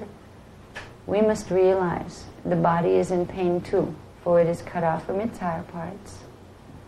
And part of that body that you're going to react to is a part that was given to it by each of your parents and their family lines. You will inherit the portions of unresolved conflict that your parents had within themselves. And it will feel awful. you'll feel as you begin to move your little dot of energy down into the spiral of fetal integration. Feel yourself moving downward, and all of a sudden you hit a level that just runs through your shoulders and through your astral body, and you just want to run like heck anywhere. You're starting to pick up on the pattern of mom and dad and what brought them together, which always implies its opposite. There are conflicts unresolved. There are issues unresolved. You're hitting their karmic pattern, and you're knowing that now your consciousness is going to get entangled not only within your own stuff, but you are going to take on part of the imprint of each of your parents. And it can feel like a very horrible feeling. It can burn in the third chakra area, where you feel a complete feeling of your power being stripped from you. Because now the karmic pattern is taking over you, and you're losing your purity. You feel like you're being robbed of your innocence and your purity. There's an anger there, but it can't be expressed. Many people wish the process of fetal integration was joyful. And once upon a time it was. We will go to that time before we finish this clearing. But right now we need to clear these imprints out of the emotional body imprint. Move down a little bit more as the white spark of light into the spiral. You are getting very close now.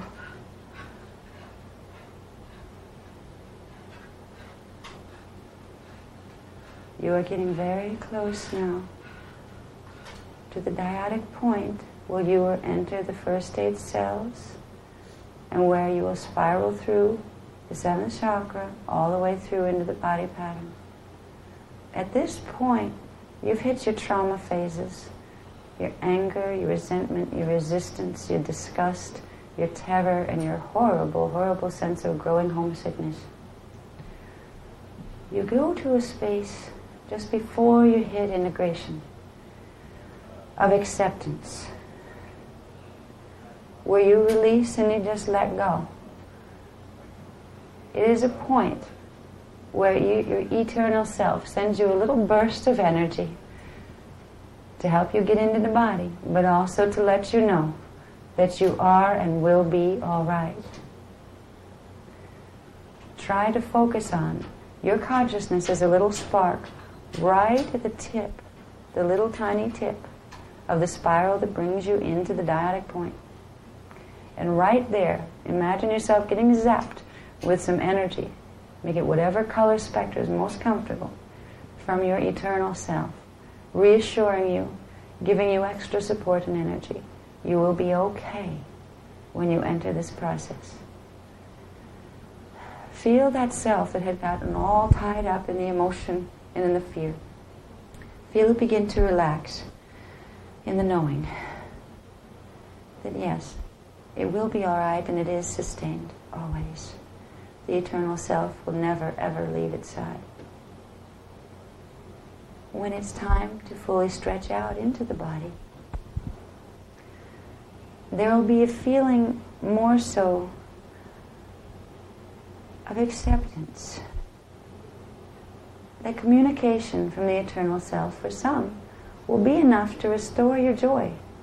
Oh yeah, this could be neat. Yeah, I've done this before. Okay, I'm not going to get so upset about it. These are the babies that come out bouncy. They come out with cheerfulness bouncing all over them. They smile a lot. They sleep well. They're just the little angels from heaven that are totally at peace with their being in a body. Others are still trying to recuperate from the emotional trauma of separation and from the terror of what they're getting themselves into. They're a little more withdrawn about the whole process. And you'll fit into this. You'll be one or the other or the third kind. You may feel yourself a little withdrawn. You became the observer. When you entered the baby body, you decided you'd observe this thing, but you weren't going to let it get you fully. You're not going to go into terror. You're not even going to go into resistance. But you're not going to quite fully let it get you. So you're going to stand back from the emotional body, and you're going to detach, and you will carry that imprint of fetal integration with you through your whole posture, through your whole life, until you release it. And then there's the third type of reaction, where even after you get the support message from your eternal self, you don't care. You still don't like the idea. Whatever agreement you got yourself into, you want out of. I'm sorry I made it. I must have been crazy. I don't want to do this again. I should have known better. But you're phase locking into a body pattern. These are the babies that sometimes don't make it into delivery. These are the babies that sometimes have horrible, horrible deformities in the last 2 trimesters of development, because they're literally trying to pull themselves out of body while the body's trying to pull them in. And it messes up the whole biofield system. Some of them aren't so noticeable as physical defects. They instead become patterns of disharmonics within the subtle body systems. And most people carry that, because most people come through with that aversion imprint in this time frame. So you'll find a part of yourself that came in and just said, yuck, I won't play. It decides to make a mask. Fine, if it has to be alive, I will give it a personality. But I refuse to associate with it other than that. It is not me.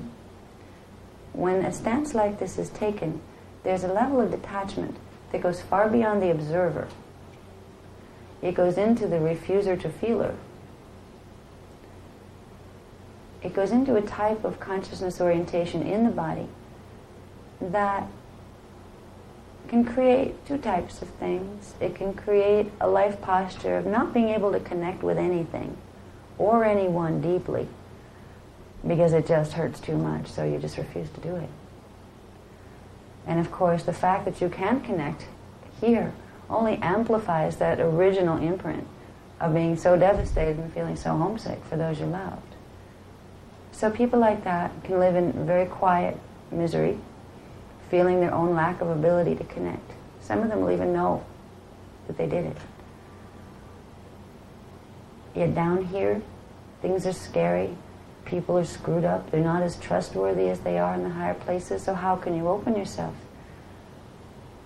These are the imprints that grow out of these fetal imprints, where we're afraid to connect with each other, afraid to connect with ourselves and our world. Others who built up a lot of emotional energy behind this imprint start to short-circuit their own neurological structure. And it can go anywhere from chemical imbalances into pure psychosis. The people that can run around and do horrible things to other people and feel utterly no remorse. Some people are capable of that on their own. Others have help from astral field possession. But you don't need astral field possession to become an emotional monster who is not able to feel. What you need is a very, very deep terror at the birth imprint. That any good and lovingness and joy that you had felt, and any goodness you had felt to those you were connected to on the other side, becomes turned inside out and convoluted and perverted into something that comes out as hostility with no focus at all.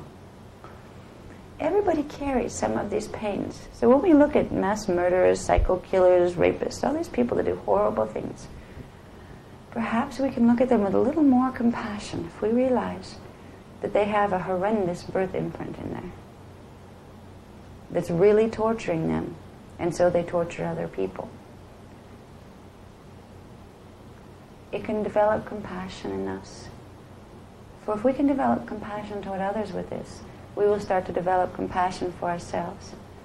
If you look back through your life as you're sitting there as a spark of light, just ready to the final drop into full fetal integration, and you're getting a chance to review what's going to be and who you're going to become and what you're going to do, like you know now what you've done. I want you to look at yourself with total and utter forgiveness and total and utter compassion. Because whatever it is you've done came out of places that were far beyond here, and you can't place blame on them here. Whatever you did here was a manifestation of the original imprints you brought in. Some of them will be from here, from this birth imprint. Others will be from incarnational imprinting, which we'll deal with at another time. We're going to finish the little journey back into the body now, into the fetal body. We're going to see ourselves as a little spark of light hanging at the end of that spiral of energy. And the black hole is now beneath us, and we're going to drop ourselves into the dyadic point.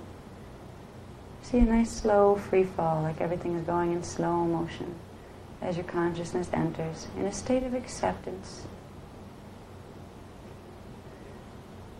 When it moves through the dyadic point, all of a sudden there's a burst of energy felt all around your consciousness. And many colors flash very quickly. Nothing makes sense. It's a blur for a moment. And then a sensation of pulling starts to pull from the top of your little spark of light. And it's pulling you up and stretching you out as if you were made of taffy. You're beginning to feel the consciousness spreading into the cellular code, into the molecules, into the infant fetal pattern. And there's a feel to this as you impress each cell with your new consciousness and your new pattern. And you begin to know the pieces of your parents that will now become pieces of you. It's a get acquainted time in the fetal integration process. If there have been karmic issues with your parents that are carried in their fields and in yours, you will find other points of blockage here. But they can be cleared with karmic release exercise. This time we're just releasing from the fetal integration for this lifetime. As we stretch out in the baby body, we're going to go into a nurturing phase. Because no matter how lousy our parents might have been, or how great they might have been, or how scared we were when we came in, there's one thing that's consistent. At least for a time, we were surrounded by total nurturing, even if our parents weren't nurturing people. The universe sends through a mother's body currents of energy that come up from the earth, where the portion of the earth joins with the mother. Even if she's not capable of sending the right vibrations to the child, the earth is. That vibration is carried within the amniotic fluid and with the fluid surrounding the baby body. So for a moment, try to imagine yourself as a tiny fetal pattern or a bigger baby pattern within the sac. Feel the safety of the sac around you. It's like a sac of silver energy. And it has cool fluid. The fluid feels just a little cool compared to what you feel inside. It's really very warm, but you are very hot. Feel the safety of the amniotic fluid and the amniotic bag around you. That is your little world for right now. And that is your place where you can gain some stability when you move into the fetal integration process. This is a place for fetal healing. Try now to separate the vibrations, the feeling between the earth mother vibration coming up through the telluric realm into the amniotic fluid, right through the components of its molecular structure surrounding you. That would be the higher frequency vibration surrounding you and nurturing you with love. And then become aware of the other vibration that's of a bit lower frequency, that's the part of your mother pattern that is not assimilated yet, your mother's shadow. And that is the part that feels uncomfortable. And it is usually the shadow that we most remember and carry with us as we move through into birthing. What we're going to do this time is reprogram for a moment the fetal memory, where we're going to start to feel, instead, forget Mom the biology, let's go to Mom the earth. Try now to hold two focuses, one of yourself in the amniotic sac and the other of the earth core. And now bring the two together where you picture the amniotic sac and the baby body within it, moving to the core of the earth and being surrounded by silver light. Feel the Earth Mother as your womb. For this will help you to transcend any issues or harms that have come through the relationship with your birth mother here. The mother of all of us is the Earth Mother, and that is a loving mother.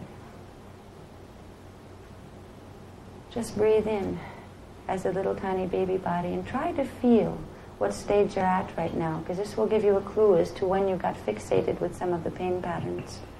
If you're picturing yourself little tiny and small, it was very early. If you're picturing yourself as a whole-grown baby with fingernails and eyelids and everything, then you were close, very close to the time when you were going to come out. It will be different for everybody.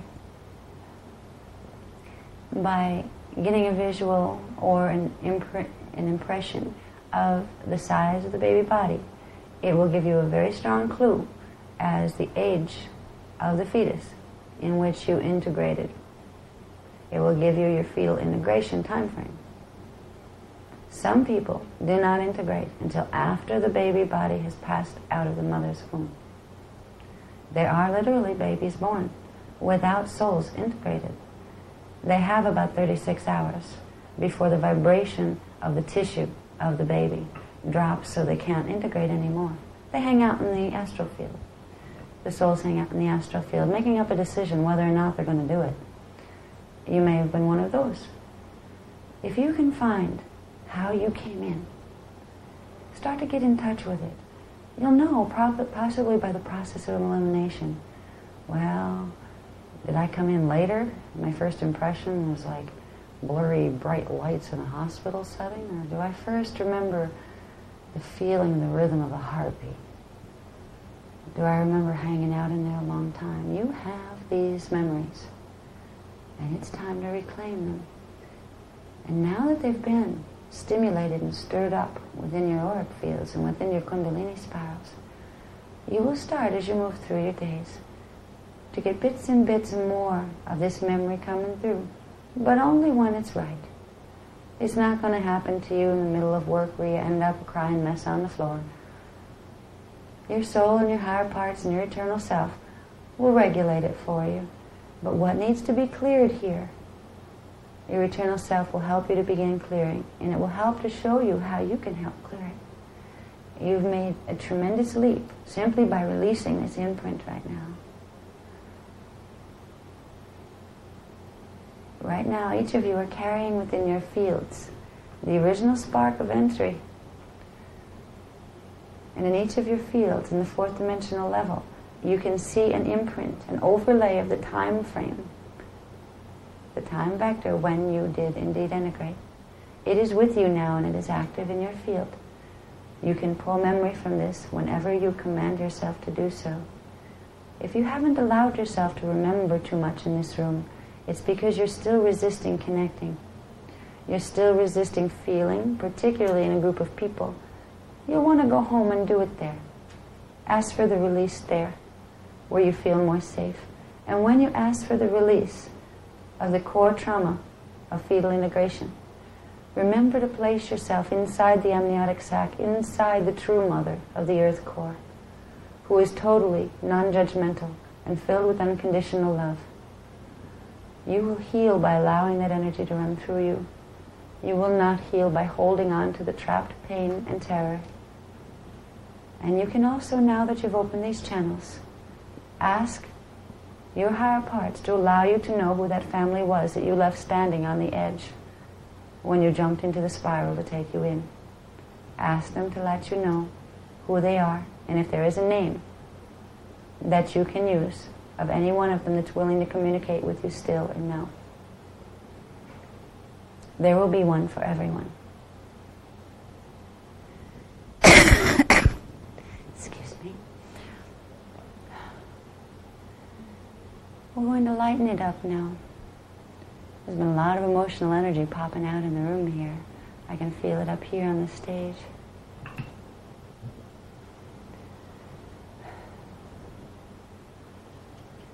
We're going to do a slight transmission of energy, which if you can visualize it, it will help you to feel it.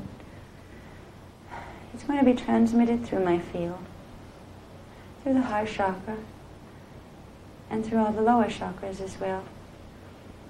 It's going to be like a crystalline rain that comes through the whole room from the top down.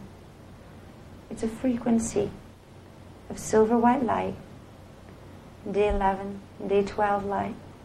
It's going to come down and it's going to start to wash away all this stuff you just released, except for your access points, so you can go back and retrieve what you need to next. Any of the gook in your auric field now that you released from that miasmic imprint of the fetal integration process. I want you to breathe slow.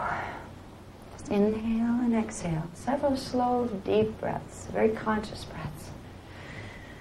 Inhale. Exhale. Push on the exhale. You're getting rid of energy you don't want now. Yes, let it go. And as you push it out, see that silver white, crystalline rain-type energy coming down through your field. And feel it calming all that part of you, that little part of you, the baby body that had hurt. Imagine the baby going into a peaceful sleep now. Imagine yourself sleeping at the age of 5, a peaceful child at the age of 5, totally happy, for it is in a dream where the angels are embracing it, where the higher portions of identity are there and talking. Now imagine yourself asleep at the age of 10. The age of 10, and again you were dreaming, and now the higher portions of self and the family you left behind are talking with you again in the dream state. So imagine yourself as a little child and see yourself from the outside smiling in your sleep because you're making contact. Contact that has always been there, but that you forgot. Now bring yourself back to the age of 20. You're more mature now. The perceptions have changed a bit. And at the age of 20, begin to feel with you the presence of yourself as an over-self. Your own over-self, that's you, the rest of you, that's going to embody. And that over-self remembers the family, and the family is very accessible there. From now on, you walk through life knowing, from the age of 20, you walk through life knowing you have a double right with you. It's not your anti-particle double. This is a part of you that is meant to lead you home, to lead you through, and to lead you up into the next level of evolution. And I want you to come back, count up kind of quickly, from 20 to 30 to 40 to 50 to 60, and stop wherever you are, to 70 to 80. Bring yourself back to now. And try to get a feel for what you feel like now, compared to what you felt like before you started this long journey. And we'll take a little bit of a break so we can get back oriented into our now space. And then we're going to spend some time talking about what we experienced. Thank you. Imprinted birth trauma that's stored in the emotional body imprint and also in the physical body imprint. What it did mostly was loosen up a time vector program in the base of the spine and the kundalini. There will be other associated memories that now that you have opened the portal that you came into this life with, before that, there were a string of other places that your consciousness had been. By opening the portal of the fetal integration and bringing that memory back alive into you, you will begin the process of bringing alive also the incarnational memory sequences that are connected to the rest of yourself. So you may start getting it now that that has been opened. That was a seal that was taken off in the first 8 cells. There were certain frequency seals that blocked that dyadic point from having consciousness move back and forth. That was the beginning of the gene code coming down and making you completely clueless as to who you used to be. That's been open now. So you may get it in the dream state first. You may get it, and this is one of the most common ways, by tripping over people who you shared lifetimes with. And all of a sudden you just know. They might not, but you know. And it's just an absolute certainty. And at first you might not know where. Who was I? Where was I? I know you. You'll get a lot of this. You may start getting dreams of scenarios or time frames or dramas. You may start having weird little emotional reactions to people like, why in the world am I reacting to that person? I don't even know that person. Yes, you do somewhere. This is the clue, the first level of clues, that you're starting to access your incarnational memory. You don't stop there, you just end up very confused. You will learn through, there's another process we'll teach before we leave, of how to track backward from the fetal integration point through layers. It's like an onion. There'll be layers and layers and layers. And eventually you'll get to the core of the onion. That was the first incarnational point in this harmonic universe. The first time in this cycle of lives that you entered dimensions 1, 2, and 3 from the higher dimensional fields. That is the point where you not only made the step from coming in from D4 and losing the part of yourself that went with D4, but that's the point when you made a decision to literally, temporarily sever your connection from your soul matrix and your oversoul matrix and your real eternal self levels. That's when you got stuck down here. And if you weren't stuck down here, you wouldn't still be here, because anybody in their right mind would be out of here by now, if they knew how to be, because there's much nicer places to be. And once you realize it, you also realize you have power to change this place. And that's why we're learning this. So we can learn to change ourselves, and we will change this place by learning this. So before, we're going to take a little break to give people time to stretch and get the knees back working and that kind of thing after we put, give them a little rigor mortis there going in alpha state. When we come back, we'll discuss more about what we experienced. And then before we leave, I definitely want to get in the exercise of getting you to trip back through the levels of the onion skin to find the core point of entry here. Because you'll go through all sorts of, you'll have Egyptian cycles. I mean, everybody has Egyptian cycles of incarnation. Somebody who feels they're not connected to Egypt, they just don't remember yet. There are certain race cycles that we have all been a part of. Even if we absolutely despise that time period, we were still there. There's probably a good reason why we despise it. We probably had a miserable time on that round. So there are ways to trip through the onion skins, back to the core, and just like we released some of the trauma here associated with the imprint of coming into this body, we can release the core imprint of our involvement with the race karma when we got involved here. And when we begin to do this, we begin to be free from the race karma that's manifesting on this planet right now. We begin to have control over how our personal hologram will manifest in relation to how the mass hologram is running within the planetary grids. So we'll get into that when we come back. I'm going to take, how long do you want for a break? I'll ask you. Any? 10 minutes? 10 minutes. 10? Okay, yeah, 10's good. All right, we'll be back in 10, and hopefully.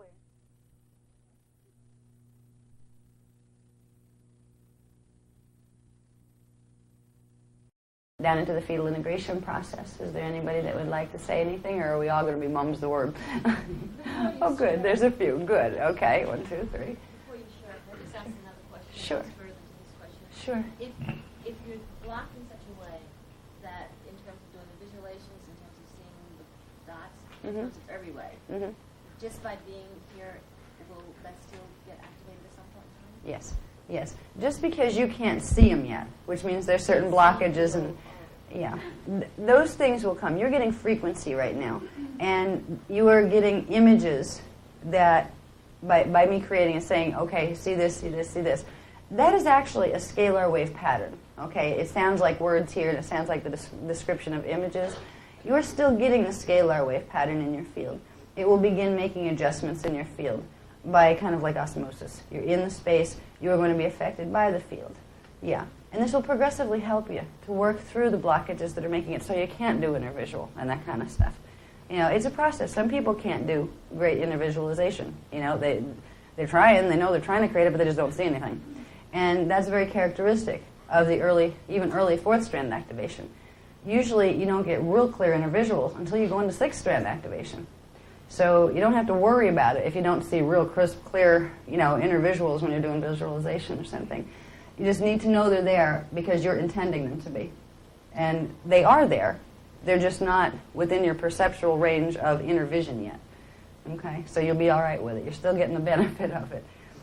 Okay, now, I think my knee's back in order. Oop, okay. You know, when you were taking us through the process, at a couple of points I was already there before you got there because there were real problems with me why I'm here and stuff and things that I know that, you know, I keep saying I don't want to be here.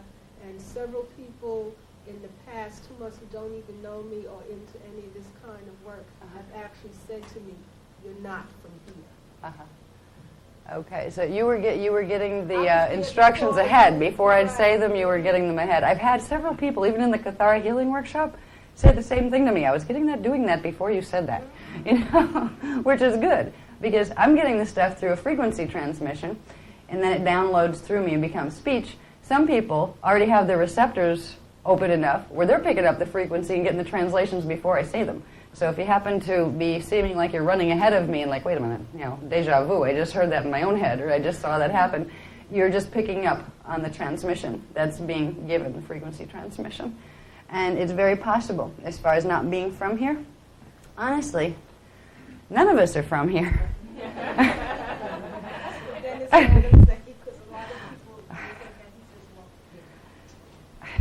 Some people are less from here than others, though.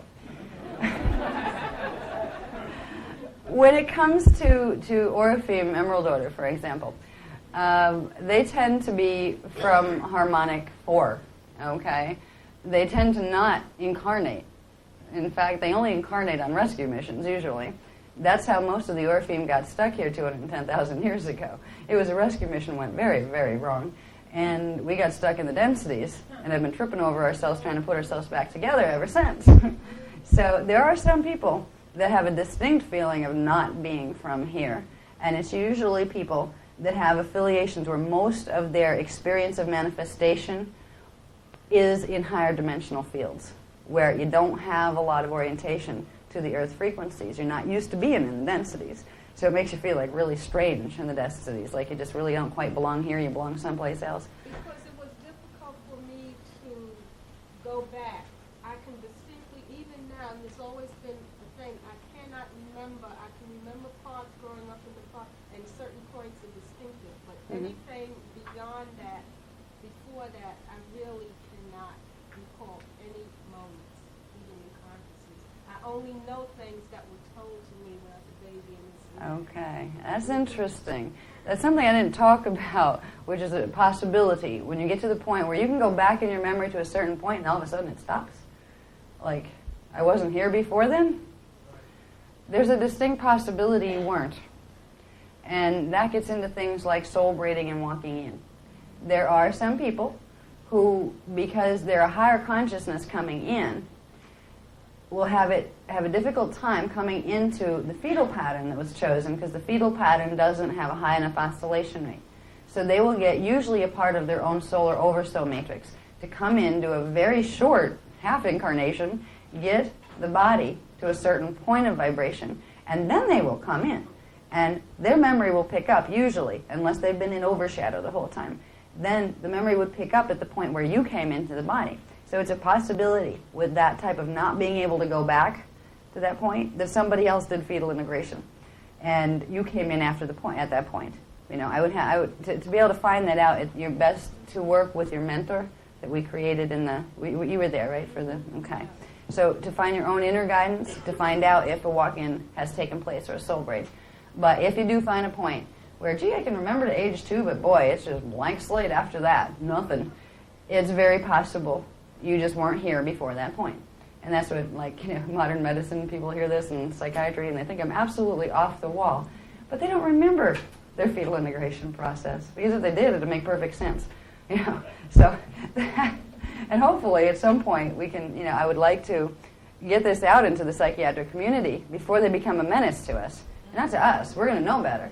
But to those poor people out there who are going to go into DNA activations and start getting their fourth dimensional perceptions and start remembering their incarnational stuff, they're going to go run into shrinks because they're going to think they're going crazy, and they're going to end up putting them on drugs. And they're going to tell them they are crazy, when really what's happening is the psychiatric paradigm is not large enough to deal with what's happening with human evolution. So hopefully we can be a part of healing in that if we teach and let others know that there are alternatives to running to a doctor for drugs. And don't be so scared if you start to see things. And if you start to hear inner voices, it doesn't mean you're crazy, necessarily. We need to spread this word. Okay, I have another question over here. Well, it can, but it usually doesn't. You know. Just a piece to share with you on that. There's a physician, a psychiatrist by the name of Dr. Lee Sinella, who has been through the whole Kundalini experience, and he has identified psychosis or transcendence, and he has written a wonderful book. Excellent. Helping other physicians to really understand whether people are really having a psychotic experience or a transcendent experience. Right. And the one thing he's very strong with is to be careful with medication, because you can actually, if it is a transcendent experience, really create harm to that person's spiritual evolution. Yes. Yes. I'm glad there's a book out there that some doctor has finally got a Kundalini activation and gone into transcendence and come back to tell the other doctors that, you know, it isn't crazy. After all, I'm a doctor. You have to listen to me. You know, believe me. I'm glad that exists out there. Okay. Question, but I just wanted to make that comment to share that with you, that someone's doing that. Okay, that's good. So there are other people that are being guided to bring this knowledge into the medical professions, as far as there is a difference between transcendence and psychosis. There is a difference between hearing the inner chatter of your fragmented personalities that are down there in your subconscious, which we all have pieces of, and hearing the guidance of your higher self. And there's a difference between those two things and hearing something you don't want to hear that's trying to infiltrate your astral field to pretend it's your director because it wants your body. So there's a lot of things that psychology hasn't learned, but we're learning, so we'll be better at being able to identify it. Is there another question? I think I remember. Yeah, okay. Yeah, in relation to her question, Mm-hmm. maybe you can help me with this. I find that in doing these exercises, a lot of times I have a challenge seeing these things, or I guess I'm in my head and I'm like working, I'm saying, well, now what does this look like? Am I seeing it right? You know, it's like I'm doing a right brain exercise, but I'm in my left brain when I'm trying to do it. And, you know, I'm trying to analyze, and I'm thinking, I'm saying, is this right? And when she said, see 8 of them. Is this what they look like? Am I seeing it right? Is it supposed to stand up this way, or does it go down that way? And I'm doing all of this and trying to visualize or see whatever it is. I understand exactly what you're saying, and I bet there's a lot of people who do that, who catch themselves doing that. The mind's going, yeah, but okay, is this right? And by that time you missed 3 steps, and like, where am I? Wait a minute. Okay, come on. You summed it up well of being in the wrong brain space. We're trying to work with the intuitive stuff here. With that's a propensity to kind of overanalyze things, which is usually somebody that really wants to make sure they're right before they commit to anything. It usually is part of their structure, where they're going to get this. It's a cogitation thing. You know who's wonderful at that is my husband, Phil. He's very, very good at absolutely making sure every angle of something is covered round and round and round and round. And it gets to the point where, but you could have been on step C by now, but you're too worried about getting A absolutely perfect. Trust is the healing element to this, where you learn to say, seems like this, let's run with it. You learn to trust. If you're imaging a star, for instance, don't ask, is that the right star so much? I say, I trust because I see it, that my higher self is showing me the right way to do this for me. You need to surrender the trust factor. And you also can do a little trick where instead of seeing images and hearing words, try to switch into a level of perception called cellular telepathy, where you just begin to read feeling vibration. You can literally shift into feeling the transmissions of energy that are coming out beneath the words here. Forget the words. It doesn't matter if you remember a darn thing I said. If you can begin to feel the frequency of the energies that's just coming off the front of the stage here and from the people around you with this, you will pull in and your system will do the stuff, even if it's bypassing your logical conscious mind. It will still create the same effects, and it will help you to get back to the point where you don't get in your mind's way as much. So sometimes switching into a different perceptual mode will help break that kind of habitual pattern of over-processing in one perceptual mode. Simply switch to, remember, this is all energy. And if you could totally tune me out, sing a song to yourself in your head, distract your mind. Get it off what I'm saying, but try to open up the energy centers here and lean the energy here toward the stage, just to start feeling some frequency moving. You'll be expanding your field out enough to pick up the frequencies, and they will affect you anyway, and you'll get yourself out of your headspace for a little while. And that can help. That can help that problem of am I doing this right? Am I doing this right? You need to learn to trust yourself. That's what it comes down to for all of us. If we're going to be forerunners of this incredible paradigm that most people have never ever heard of here, except maybe 200,000 years ago, and they don't remember, we need to realize there's part of ourselves that already knows how it works. There's part of ourselves that knows what the right thing to do is in any moment. And we need to start learning to say, well, maybe I don't get it right now. I surrender. I will give it to that part of myself that already knows, my eternal self, my master inside. And my master is nobody but me. You can have gurus, and you can have people that will help you. You can have teachers. You can have lots of support systems. But the most important thing is to never, ever give your power to anybody but your own self on each level, and your own self in connection directly to Source. There's no outside authority, or even inner plane authority, no matter how grand they may be, or how great holograms they can create with wild wings and take you on journeys and stuff. Both sides can do that. Learn to respect your own majesty and realize that you have an ascended master. Right now, in this moment, there's a level of you that's an ascended master. The part that never even left the frequency bands that are part of the ascended mastery levels. Time is simultaneous. Your original point of full expansion into Source before you individuated is just as real right now as your little individuated point here.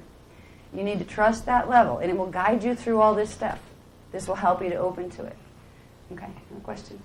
Okay. Okay. The experience. I mean, kind of like the waiting so long, because I can't remember it. Another thing that happens. There's a part where we're traveling or going down or up. My person felt like I was encased in something like stiff, and I really wanted to be free, and I really wanted to change my mind, and I really didn't want to do this. Right. And it was very dark, but that feeling was concentrated in my abdomen. Okay. And so I kind of heard like this is where all your digestion problems are from. Breathing, respiratory issues, like, oh, this is where it all started, that you kind of decided you didn't want to do this anymore, and you took it in right in the digestion. Right. And that's where I felt it. So when you said push away the energy, yep. Well, what was I pushing away? You were pushing away. You were pushing away the when we dig up these imprints from in those 8 cells, we're firing miasms, which are those little buildups of antiparticles that are stuck in our particle fields. We're breaking them up and making them release their holographic pattern, which kind of comes out in a gooky, yucky energy that doesn't necessarily have pictures, dates, and times on it. It just kind of hangs in the field. When we're clearing and pushing the energy out, we're taking that gook that we just released from the stuff where you're getting information already on what you felt there and where it was. There's gook behind that was stuck in your, in crystallized form. You release the crystals. You're pushing that energy out into your outer layers of the auric field where your higher levels of self can transmute them for you. So you're getting them away from your immediate astral level body and your physical level body so they don't make you sick, so they don't make you feel yucky, that kind of thing. And at the same time, like I really wanted to make a lot of noise. Okay, there's a lot of people here. Someday we'll have a retreat center where we can have like a silent room where we can all go, yeah. To do like real heavy release breathing. Yes. But then, there were people who I know. Other people heard the breathing. But that was mild and quiet. That was a tame control. Right. Breathing. That was not what needed to take place. Right. But what's wonderful, do you see how your system knew what needed to take place to finish that healing? It knew it needed to maybe scream and breathe hard and do all sorts of wild stuff. Your systems, all of your systems, will know how to do this. And I knew everybody was going to say, okay, yeah, we'll release our emotional bodies, but of course we always have to be polite, and, we're in a lot of people, and yeah, right. We actually did very good with letting the emotional body go to a degree, but that is a very natural and very healthy response, because usually when you start to get into releasing the fetal imprint. You may literally bounce off walls. If you really let it go, it may come out in movement. You know how people like to do free dance and that kind of stuff because it redistributes energy in the system? You may find pounding pillows or throwing things against walls or you know, bopping those styrofoam things around, just flailing, just like an infant would, to clear itself and to rebalance itself. You may find those as natural responses to releasing the fetal imprint. And when you flow with them, they will turn into something else. You know, if you feel like crying and you cry for a while, that may turn into anger. That may turn into physical desire to physically do stuff, push at something, you know, attack something, you know, rip that pillow apart, that kind of thing.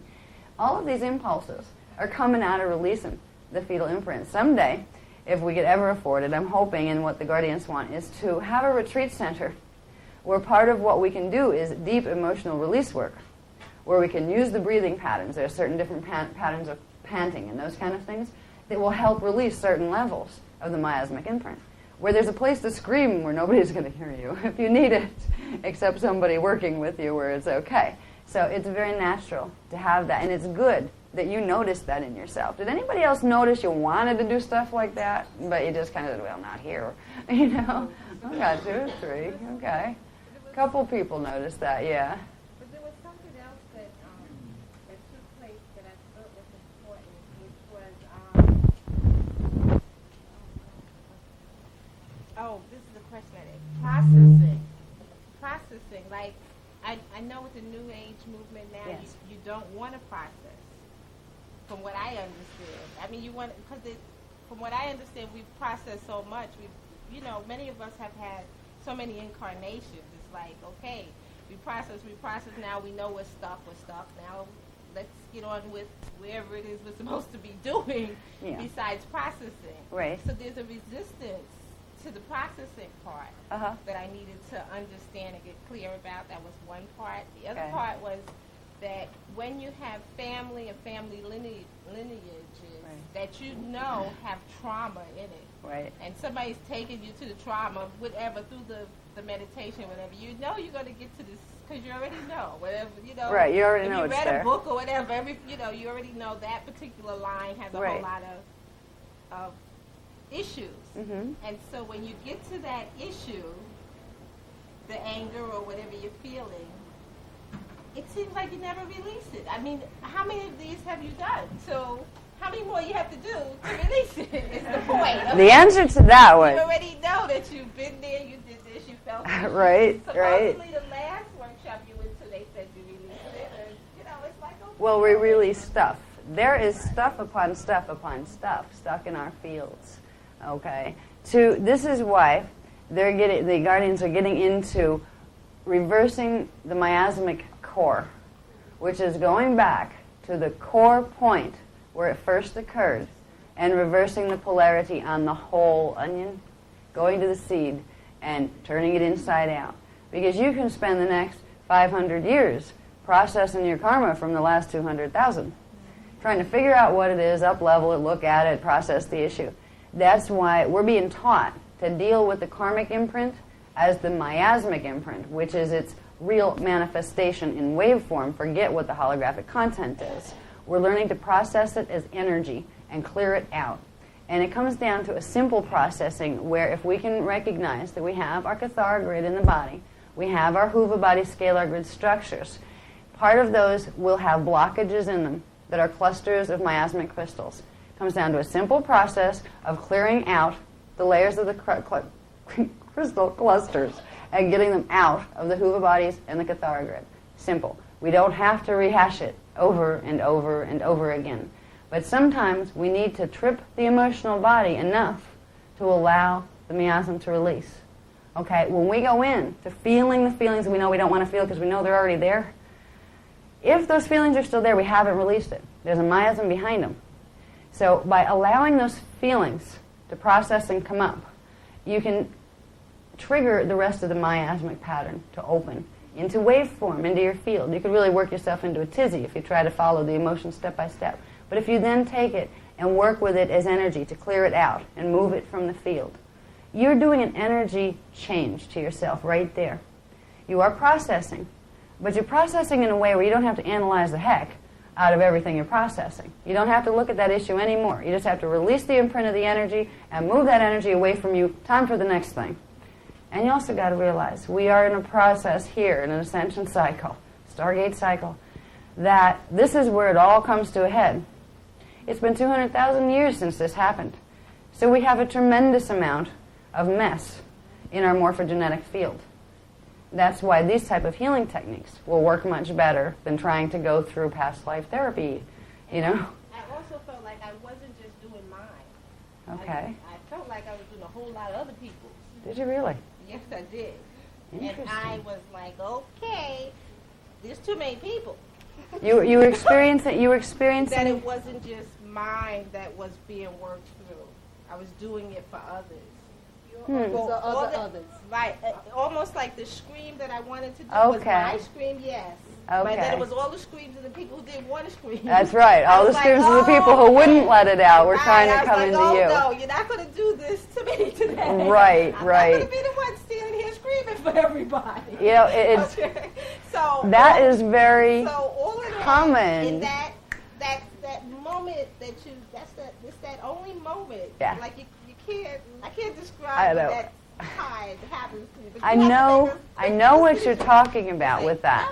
Okay, with the symbiotic relationship to the other fields in the room. Some people have a very natural inclination to play Hoover vacuum cleaner. Okay? And I know because I'm one of them. My field walks through a room and it absorbs everything in sight and cleans it up and throws it back out nice and clean and shiny. And believe me, that can be hard to process. When we start to go into higher frequency and higher identity integration, one of the things we do need to learn is to shut down our fields when it's time to do that. You know, where we get to say, no, I'm not going to pull that in right now. I don't need to play vacuum cleaner right now. But I think what you were feeling was you must hold your fields naturally in a state of vacuum, where you probably have a soul contract to do that, to, you know, do some mild cleaning as you pass through reality fields. We all have the capacity to do it, but some people have it turned on more than others. So you don't have to be afraid of that, but you need to ask yourself, what do I do with my fields when I'm just around other people? Do I block them down this way? Or do I just kind of hang there and seem to move through them, like some part of me just moves through them? And when I go into a crowd, do I feel really tired afterward? Do I get like really drained for no reason? Or if somebody's upset like 3 lines over, and I walk out of a building, you know, seeing that and didn't affect me, half hour later, I'm really upset, and I can't figure out why. You just absorb the pattern, right? We can learn to modulate our fields. One of the things I do, and I learned this as a survival skill in walking through the streets of New York, trying to get here, especially around Christmas when they were like, you know, shoulder to shoulder deep traffic jams on foot, I put down my Merkaba. I put down a spiral of energy. Very, very thick, just energy, letting it move. Anything that was of a higher vibration was welcome to come through, but anything unstable was not permitted to move through my field. I put my spiral of energy coming down this way with the tip there, you know, and going into the ground. Then I put in the Earth's core, the reverse one, coming up this way, and I literally put myself inside of the image of the star tetrahedron, or the Merkaba star. And I've had some amazing results. I haven't tried it in parking spaces yet. But I have put the field down and had really weird stuff happen, like people part. You know, to let me walk through. And they didn't even see me. They just happened to move. It was like, gee, did we do that? So it also protects my field from absorbing all of their emotional bodies. We used to have a terrible time in childhood with this body because it's very, very sensitive. Put it in like a grade school setting, and it was processing all the emotional body nonsense of all the kids in the room. And by halfway through the day, totally burned out, just needed to sleep. You know, so we can learn to protect ourselves and our children. If we have children or know people with children, and they seem to go into like a lot of rebel stuff, or if they're having issues with school, sometimes the issues with school are actually oversaturation of energy fields. And if those children can be taught simply to put themselves inside of a Merkaba star, you can call it what you want to, but tell them it's to, you know, strengthen their energies. and make them stronger and kind of like make a story up about it, put some characters in it and make it a spaceship from someplace, I don't care. Get it across to them. They can put something in their energy field as a thought idea that will block out the sponge effect that many of us are developing.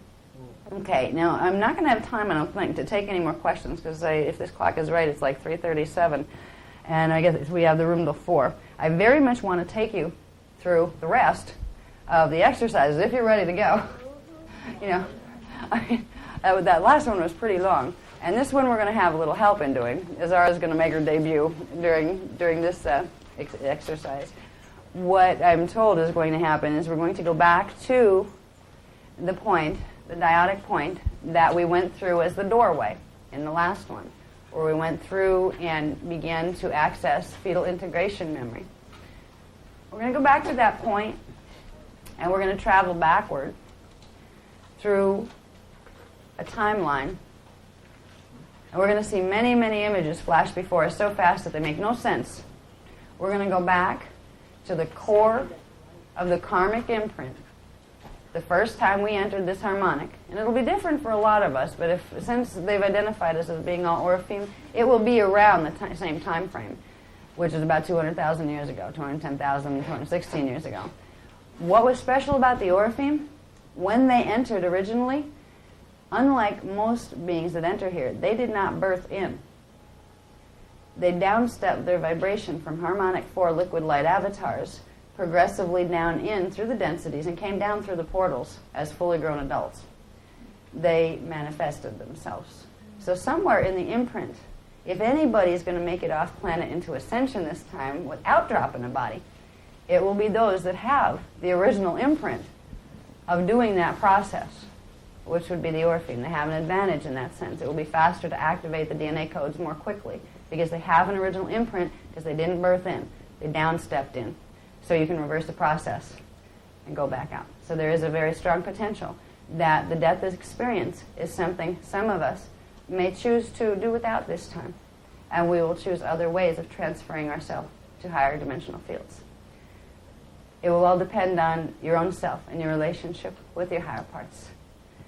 Okay, now we're going to go back in to the dyadic point where fetal integration began.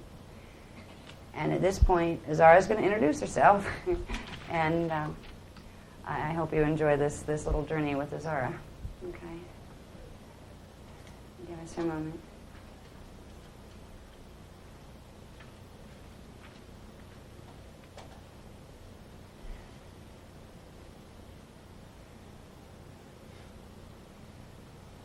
Thank you for coming this evening. I would like to introduce myself to this group of people. My name is Azara, and I know you well. It is interesting to speak in front of a group this large because usually we reserve it for very close, intimate friends, like our friends in New Jersey, in a smaller group. I want you to know that this may be a strange experience for you, but that you have heard my voice before because of who you are and because of the soul family you are connected to. Every one of you has heard my voice and has an imprint of it within your cellular code. This is why I wanted to speak to you this afternoon. I was surprising our information conduit, shall we call her. I surprised her with this, and she was very uncomfortable because she doesn't particularly like to serve as channel capacity because we don't really need to do this. However, it is interesting at times to be able to speak with you directly, because once upon a time I did speak with you directly, but the place was not here. The place was on Tara. The place was in Harmonic 2, and you knew me as a woman with deep brown skin and large green eyes. You knew me as a woman named Azara, and I was your teacher and instructor before you came here on the mission of attempting to rescue the Emente portals. So somewhere within each of you here, there's an ancient memory of a family. And there's some of you missing, but they'll come eventually. Somewhere in you, you have a memory of my face and a memory of a personal relationship with me. Because at the time, I was able to, as I was in a second harmonic density body, I was able to interact with you on a physical level. It has been many, many thousands of years since I have joined into the physical experience. But I follow you through time. You and the others like you. They carry the wisdom of ascension. As you move through the Cathars of France, as you move through the Jeshua periods 2,000 years ago, as you move through Akhenaten's period and then the early Pharaonic reigns, as you move from the cloister races of 200,000 years ago when you lost your temples to the Nephilim, I have watched over this, me and others like me. I am a Gestalt consciousness. I am a spokesperson for a collective that all of you know. So when you hear me, I hope a portion of you can understand that it is an old friend speaking. I'm going to take you on a bit of a journey now. It is going to be a journey back into your own incarnational matrix, your own incarnational hologram. And through this experience, you should be able to begin releasing the hologram and its hold on you. We're going to take you to the core. And as Orifim, and I will tell you, there is not one person in the room at this time who was not originally part of the Orifim pattern. Some of you, since that time, have been, let us say, altered or enhanced by other visiting groups that changed your original coding and made you something different than what you were, which is okay. But you are all originally Orifim. And the Orifim got here one way and one way only. They were sliders. They slid in just like on your TV program. And because of this, they came in at the same time frame. They came in within your time calculations about 6 weeks of each other in various teams. So there will be affiliations between groups of you where you feel a resonance with certain groups of people in the group, smaller groups within the group, because you came in groups. And when you came in, you experienced something that no Orifim should ever have to experience. It is bad enough to lose one's temples, and it is bad enough to lose control of the stargates. But what is very bad indeed is to lose control of oneself when one is a liquid light avatar and get yourself lost and trapped within the densities for over 200,000 years. This has been a blow to all of you that you carry at the core of your karmic entry point. You will have cycles of karma that you entered from D4 and then went back and forth. But your original point of coming down from harmonic 4, that has a trauma imprint that has been repeating itself over and over and over. This is how the classic drama of the race karma, of the forces of dark and light connecting and doing their Armageddon scenarios, this started back then. And it's been holographically recreating itself through the race experience and through your experience as being part of this race. You can learn to free yourself from this situation. You can learn by reversing the core of the miasmic grid, and that's what we will take you into at this time. Okay, someone please turn the light out there. It's much too bright.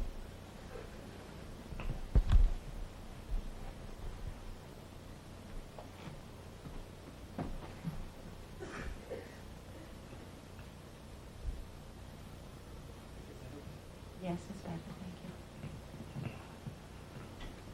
you. All right, now. Let us go back for a moment to a visualization we used in the last exercise. A visualization in which you pictured a circular doorway with the blue-black light on the other side. The represented the dyadic doorway that you can pass through to access the memory of the fetal integration experience.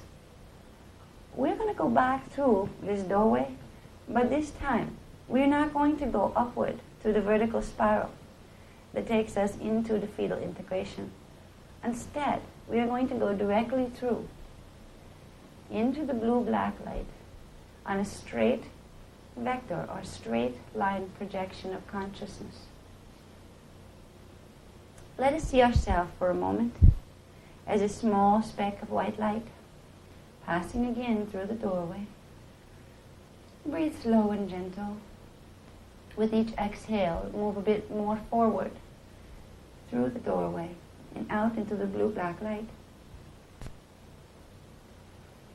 Now, before you imagine, and if you don't see it, that is okay, imagine that it is there. Imagine a spiral of energy that is multicolored rainbow energy.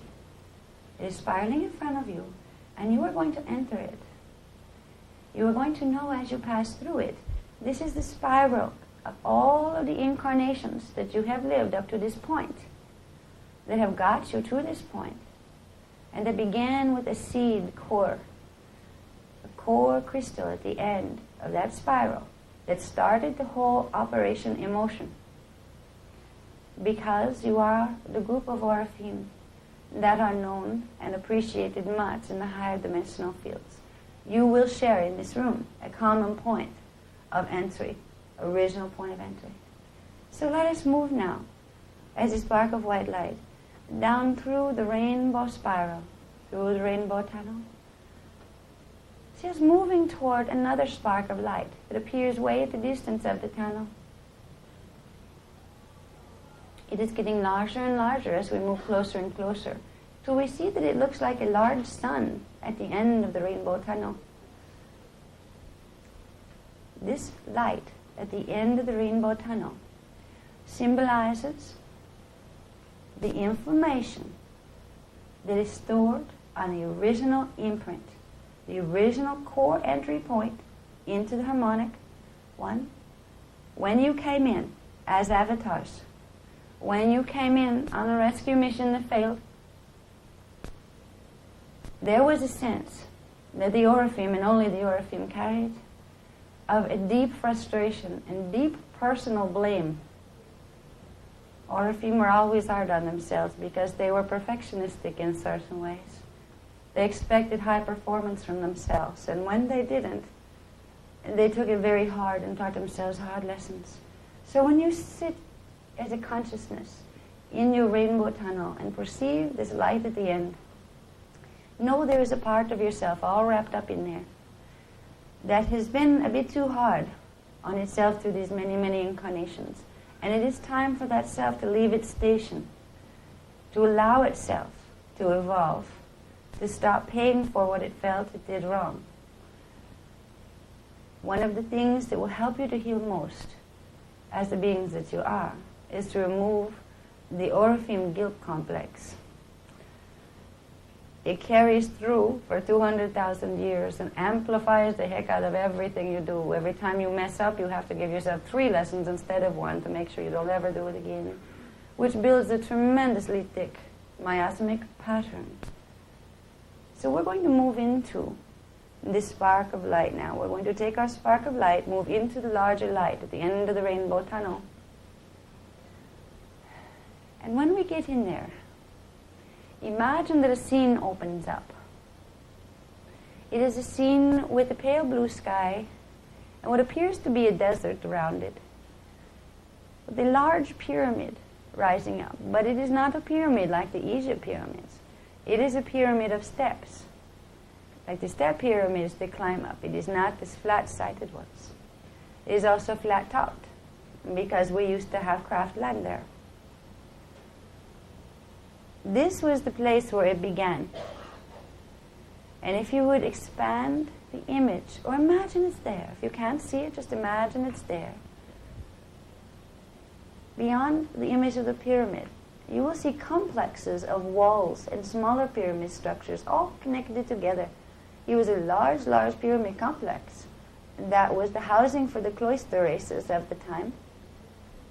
The time was 210,216 years ago, approximately. About 220 that we started to come in. But this is a time when we got fixated. And if we are going to heal, we need to release the fixation. Each one of us had a role to play in these times.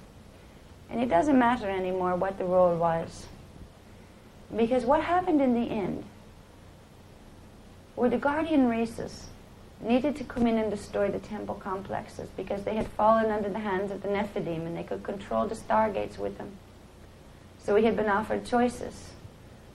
We could have chosen to leave and be evacuated. Or we could have chosen to stay with our partners that we came in with, who had been taken over by the Nephilim. Many, many of us had lost partners. Many, many of us chose to stay in the densities until we could retrieve them. So we saw the destruction of the temples and the destruction of our bodies at the time as we entered the cycles of reincarnation that we were not really intended to do. As we sit with our consciousness within the middle of this sun at the end of the rainbow tunnel, there's one imprint that has repeatedly caused you problem up to this day, and that I call the imprint of final impact.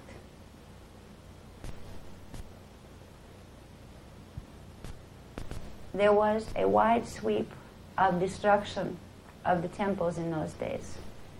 Aerial attacks with phaser type technology far advanced than to what you know now. They were literally blown up and vaporized, and anything in them was also. The people who chose to stay, the Orifim who chose to stay, spent a number of days waiting, knowing the strikes were going to come. It was a final parting party, because you knew that you would never quite be the same again after this experience and after entering the incarnations. It was a journey, and it would not be an easy one. Some of you cried, but eventually, right at the end, in the last hours, a silence and a peace came upon the group. They understood that eventually it would be righted. Eventually things would be set the way they were intended. And there was no more reaction to it. Right after the peace came, so did the starships. And when the starships came, the consciousness of the Orifim, many of them, were vaporized. They were fragmented. The morphogenetic fields fragmented. Some of them ended up having to evolve through animal imprints just to get up enough consciousness together to be able to enter any type of human imprint. Others managed to escape with some of their morphogenetic imprint intact. But there is a terror pattern that has stayed with them. A terror pattern that is the feeling of coming unglued at the seams as you were conscious and fully aware while your morphogenetic field literally blew apart. You could feel yourself coming unglued, losing total control of your consciousness, losing total control of your focus.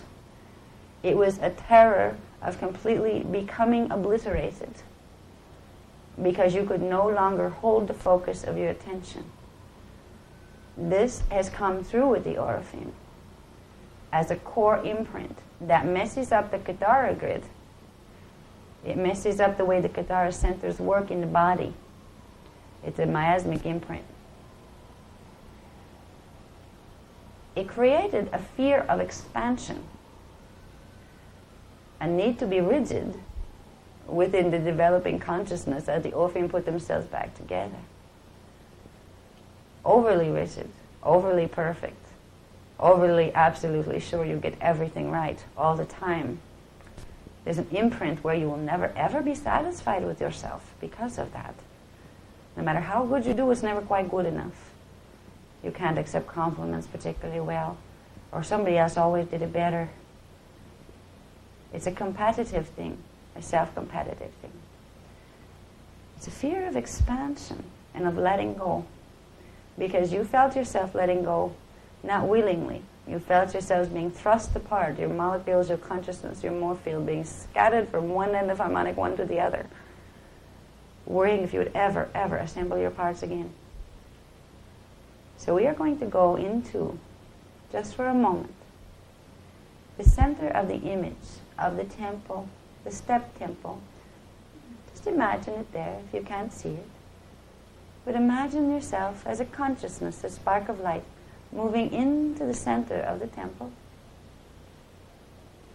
And imagine yourself for a moment, in the final moments, knowing you, an avatar, were about to fragment your pieces. let the feeling of that move a little. Because there's a part of you that has a panic response. And you may feel it up in the 4th and 5th chakra areas. If you get that little flutter in those areas, simply breathe and let it go. And again, move it out of your field and into the outer levels to let the higher levels take care of it for you.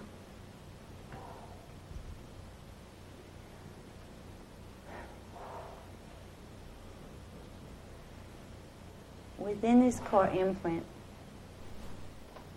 there is an amplification of pain because Orpheum were all connected to each other. They were empathic and totally attuned to each other's fields. So when one was in pain, the others felt it also. It allowed for very spontaneous healing and very effective healing and also very strong community. But when it came to fragmentation, it amplified the experience of being totally violated and ripped apart for every one of them. So this is the experience. This is the first that must be let go.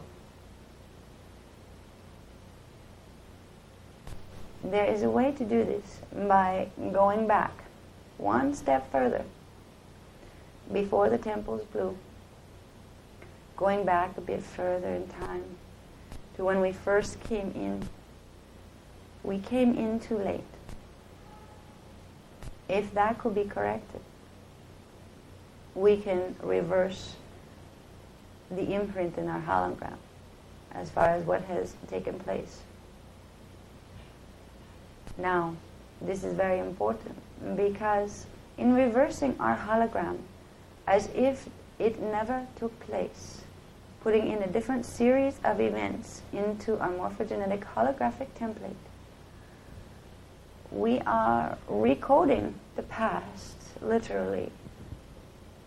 We are calling to the fore a different probability which will be in line with a different probable future, and it will release the karmic mess that's between here and there, between the past and the present.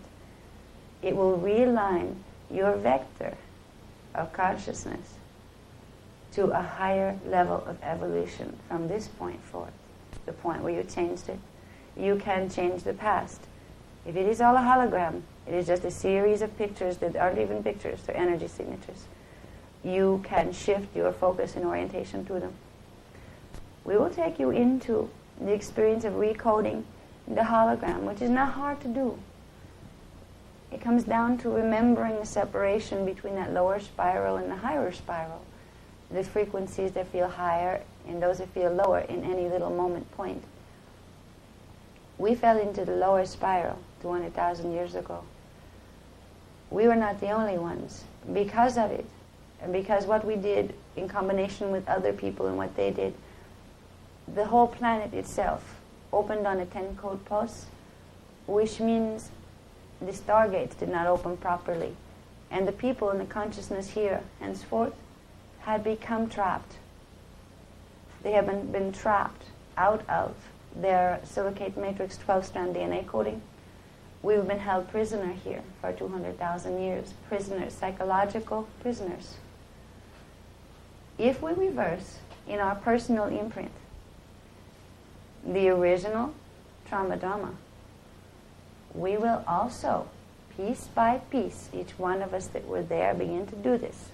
Begin to reverse it in the Orpheum race experiential line, which will reach critical mass and then affect the human race experiential line, piece by piece, by restoring the proper way it should have gone to each of our personal incarnational core histories.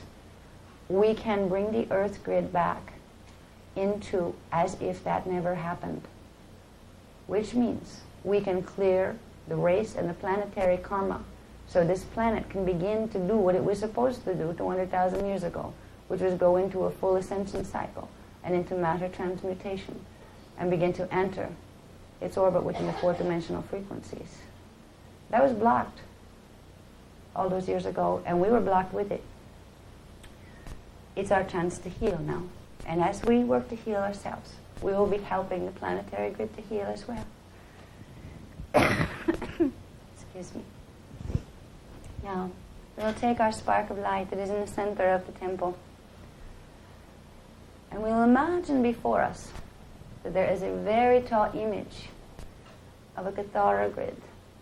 Now, for those of you who weren't at the course, who do not know what the Katara grid looks like, it is the image of a tree of life from the Kabbalah, if you know what that is. If not, you don't need to imagine it as clearly. You can simply imagine a pillar of energy that has 12 points on it. That's all you need to imagine there. Now imagine that this Katara grid, or pillar of energy, is very, very dark in color. It's made out of black particles. And the black particles are shaped like cubes, shiny black cubes. This is what the karmic miasmic imprint looks like when you peel it away from the morphogenetic field. There is a way to reverse the imprint of this by simply, excuse me, there is a way of reversing the karmic miasmic imprint by combining the miasmic Katara grid with its antiparticle double. It creates fusion and fission and replication on the next highest octave. It reverses the spin of the particles of the karmic miasmic pattern. It changes it within the body. This is a multi-level process, but we will begin with the first core karma, the karma of the temple wars. And we will see ourselves within the temple, for this gives us a locational coordinate, that symbol. See ourselves within the temple. See before us the dark pillar, or the dark Katara grid. Know that this represents the lower frequency spiral, and that it implies the existence of a higher frequency spiral. What we are going to do is switch vectors from the lower to the higher. We are going to do this by imagining now a pillar of light, bright white, a little bit of silver tint to it. Or imagining, if you're doing the Katara grid, imagining a Katara grid made of beautiful white light with silver tints to it. I want you to breathe for a moment and get a little bit of focus on the breath.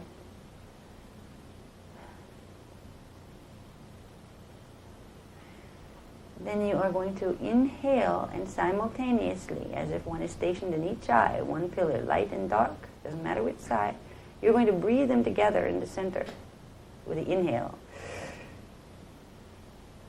And you're going to hold the breath for a moment, even a little bit longer than you might normally, but don't suffocate yourself, until you feel a shudder. Because there shall be a shudder when those two images lock, because they're particle-antiparticle composites, scalar waves of the opposite universals. There shall be a shudder in the body that indicates a phase locking, a frequency. You've now got the fields bonded. The miasmic field is now bonded to its higher level. The higher level is stronger, is composed of higher frequency. It will be able to override the miasmic pattern. And now, because the core of the miasmic pattern is located deep within the second chakra, down here in the abdomen, below the navel, in the core of the second chakra, you will find this image of the little dark Katara grid. And you will now see that image just like in your temple, phase locking into its opposite of light. And you will begin to feel a vibration of silver energy running through your system, starting down at the second chakra.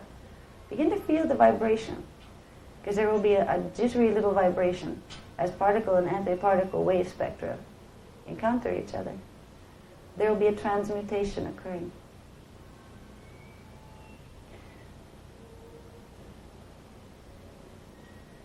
Breathe gently. Focus the attention still in the second chakra, the telluric kingdom, the D2, dimension 2 level. That is the core of the core karmic program, where it is locked in and where it's been messed up. It's called the Palladian seal. This is going to be reversed as of this point. But this reversal will come very, very step by step, as modulated by your higher parts, so as to not cause harm to you in your life and not to have your karmic pattern blow up in your face. Right now, you have brought the two Katara grids together and phase locked them. And they will progressively begin a vibration of silver energy that runs through them until they literally dissolve themselves, and there is no more visualization left in that second chakra. It will evaporate itself. That little dark Katara grid in there, in the second chakra, is the Palladian seal. And when the Palladian seal is released from you, you will begin to be able to function normally. You will begin to feel like you just woke up here, like you just arrived. You will begin to go back in time, except what was back there will be now. Where once again you are assigned on a mission to rescue the Amenti portals. And nothing has happened yet. You are just sent in. You may have birthing experiences at the body this time, but do you really? Or are they just part of past hologram you are disassociating with now? When you release the Palladian seal, you are allowing your avatar self to become embodied. To whatever degree you will need the energies and whatever degree the contracts have been already prearranged. As you begin to work with this release of Palladian seal, simply imagine the Katara grids or the pillars of light, the dark and the light coming together in the center of the second chakra. Work with this and let the energy vibration run through you, because you are transmuting particle and antiparticle. When that little itchy vibration spreads out from the second chakra and it'll go out into the cells, you are transmuting waveforms as you go. You are getting rid of the Palladian seal and level upon level upon level of 200,000 years of karmic imprint that is built up on it. It is a simple technique, but it is very powerful. If you work with it, you will find levels of freedom just in your feeling and your emotional body that you have not found in a very long time. And when you feel you are done with the second chakra, move it up to the third and work with that for a while. It may be a few weeks each one. And then up to the fourth, run it through all of the chakras, but particularly 4, 3, 2, the base chakra. 1 through 4 are the ones primarily affected by the Palladian seal. When this releases, which will do it in stages, you will find freedom.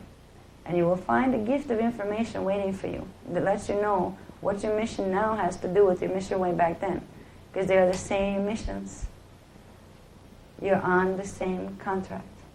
Whatever it was you were working on back there that got messed up, this is the time to catch the higher spiral. And though it all seems like it took 200,000 years to get this far, in truth, all time happens at once. It is just a space between the pieces of your consciousness. That is all. So, as you work with this, you are reclaiming your eternal selves. And you have very special eternal selves to reclaim.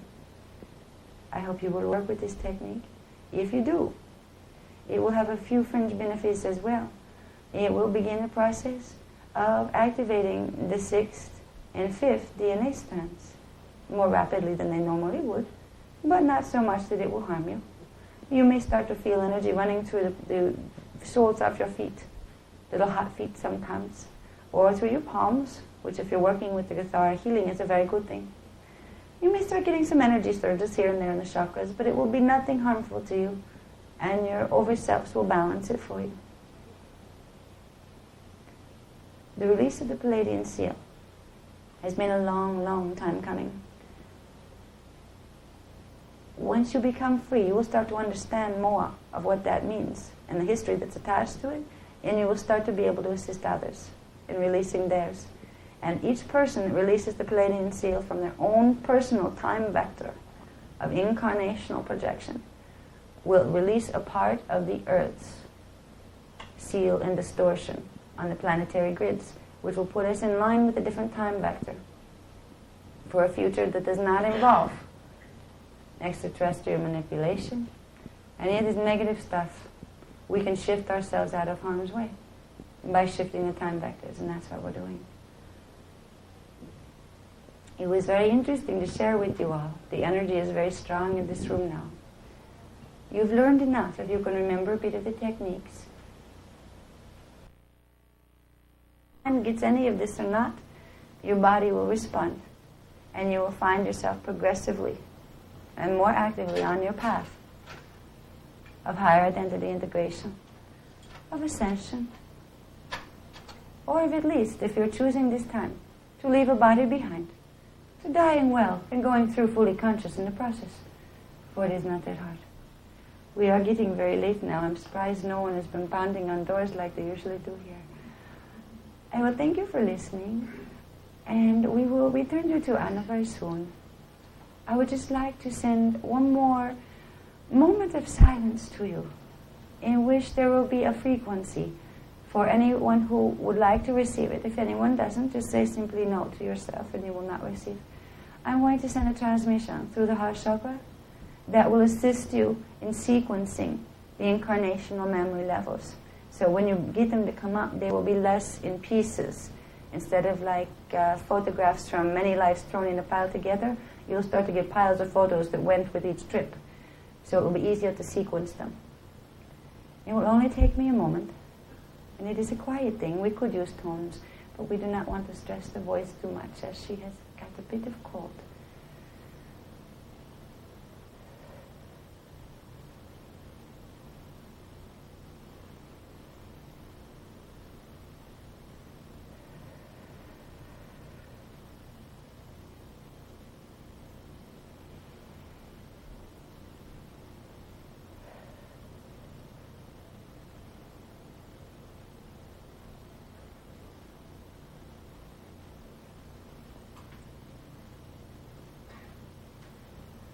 And that should do.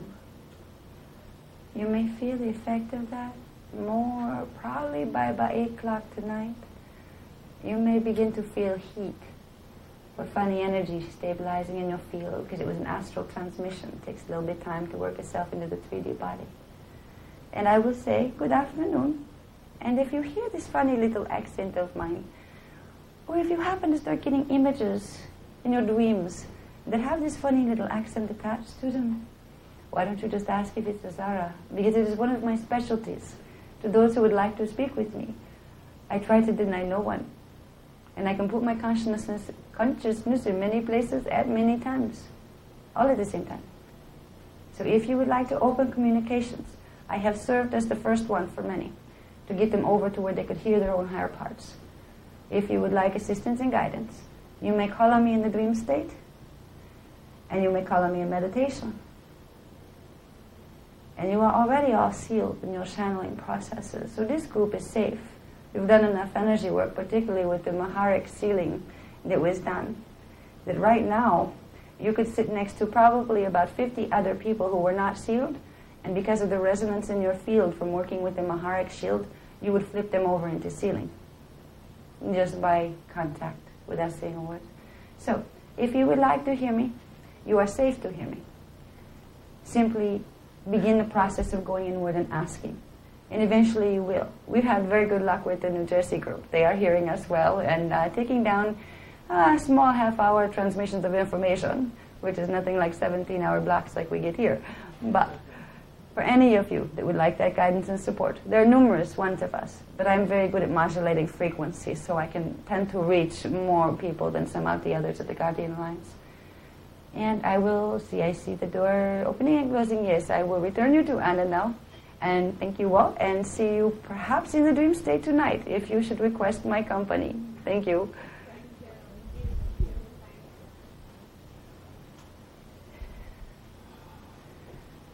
Hi. I'm back. Okay, I missed that. I missed that, and I'm going to find it out on the tape. Okay. Yes? Yeah, you said the aura theme came in 200,000 years ago, right? What about those of us who came into this earth realm only 75,000 years ago. Are we Orpheum also?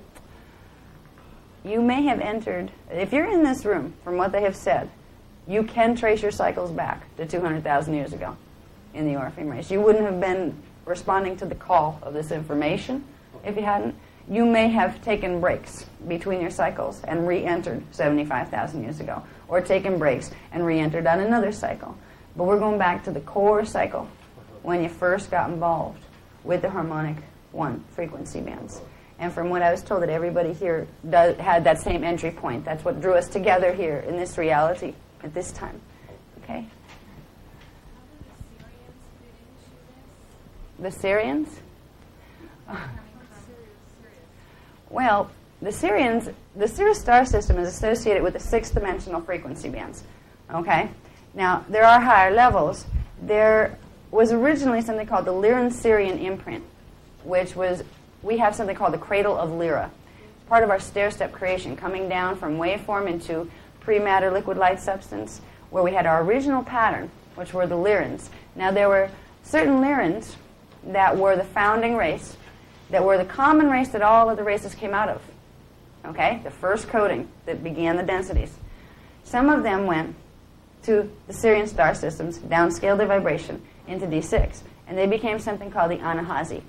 The Anahazi were the founder race of the D6 Syrians, but they were also, if you upscaled them a few vibrational levels, they were the original Lyran founders race. So they're called the Lyran-Syrian founders race. The Syrian imprint is in everything within this time matrix. It is part of the founding building blocks of the morphogenetic codes that the Cathara grids build on. So we are all connected, and every being in the universe, in this universe anyway, in our 5 harmonics, is connected to the Syrian imprint, the original Lyran-Syrian imprint. The Orpheum happened to be that imprint combined only with the original imprint for the Taurinicium human race, which makes it a very pure version of that coding that was able to carry the capstone codes that go into the Ascended Masters levels. They could bring them down into the gene codes. It's called a double diamond sun matrix, or a green diamond, because there's also some emerald strands thrown in there. So it's a little more than your average 12-strand DNA matrix. So that's where the Syrians fit in. They're part of everybody. And we all have a level of consciousness that corresponds to it. Does that help answer that question? Yeah, it's a big story, because I would have to get into stair-step creation, and I don't have time to do that. I did that in another workshop, but I don't have time to do it in this one. So, in fact, I don't think I have time to do a whole lot more. Okay, yes? Oraphim. Mm-hmm. Yeah. Okay, is there any other questions? Nope. Did you all enjoy those experiences? Yes. Good. Thanks. How about Azara? Did you like talking to Azara? She makes me real nervous when she does that, because I'll have to watch the videotape to find out what she did. How can we get those videos right away? How can we get these videos up this week? We're going to have to ask him right there, because he's making them. Okay. I probably have to wait until he gets them done. Then I don't know if they have to be reformatted, and then get them to me, and then we usually have somewhere in Florida that reproduces them for us, so then we can sell them. So it's a little bit of a process. You know, we don't have them available right here because we have to have them dubbed and that kind of thing. But within the next couple of weeks, they'll be ready. Oh, good. Sure, and if anybody wants, we can send you out, like, you know, the new product list will have those on. If you want to order them, you can. Yes, Okay. I'm going to try over here. I already answered one of yours right now. Okay. I'm sorry? About reagents, Yes. you said about reagents, you have to remove the seal from reagents. That Yeah. means everybody have a seal of reagents? Yeah. Can you explain a little bit? That would again be another one. I think I've touched on this before. The Palladian seal was something that came out of an agreement between the Syrians and the Palladians about 150,000 years ago, when the mess from 200,000 years ago was getting so bad that they tried to fix it by breaking down the way the Cathara grid worked. And it created a literal donut in time where it amplified the heck out of the karmic pattern instead of helping to clear it like it was intended to do. So that's where the Palladian seal came from. It was an amplification of the mess that started 200,000 years ago. Okay, if I go too much further into it, we'll be into another workshop. Yes? I have a question in regard to Azara said she would come to us in our dreams in terms of the kind of question that she would answer. And I'm wondering, would she get into just plain old 3D issues? Because I could use some help on manifesting something. And if she will help me, I would like her to do it. I'll tell you something about Azara. You know what she did for the one lady down in New Jersey? She was great. She gave her a technique for manifesting stuff. And they started to play with the technique, her and her friends. And the one guy applied it to getting lottery numbers. And he had 2 sets of numbers, one at the top of the page, one at the bottom, and he had focused on getting the lottery numbers. He didn't focus on getting the money from the lottery numbers. Okay? Use the technique that Azar gave, and he used it, I heard, for about a month. Yeah, just putting energy into it, doing meditation on it, about 2 hours a day, and then leaving it go. He got the numbers, but he had 2 sets written on the paper, and he pulled the wrong one when he went to buy the ticket. And when he came back and heard the numbers, God, they sound familiar, and he looked, it was the other set of numbers. And she pointed out that in manifesting, you must be very, very specific. Yeah, because you will probably get what you ask for. So hone it well. Okay, she will work with you on very simple issues. Everything from helping you through relationships that are having karmic stuff happening in them, to if you are ready to begin learning to be a data translator. And believe me, be careful what you ask for. I mean, you can always say no, and I can always say no, but once you get hooked on getting information with the speed of light and incredible detail and accuracy, it's very hard to give it up, because you feel clueless once you do. She will help you to develop the abilities to do that. Azara has wanted for a number of years to write a series of books called The Teachings of Azara, but we haven't had time because we're too busy with our other contracts. So they wouldn't be channeled books. They would be given the same way the Voyagers books are. You would have telepathic communication at times. More often, you would end up with symbol code translation, like email. It would be put into symbol codes and put into your auric field, and then later you would open it up, and it would be a bunch of information. And after a while, you'd start to sense that it had the Azara feeling behind it, that kind of thing. So she won't do channel because she doesn't want to, she doesn't endorse it too much. Once in a while, for special occasions, we'll do it. But it's much better to do email. She will work with you in that capacity if you really want to, and if it's good for you and part of your soul plan to do so.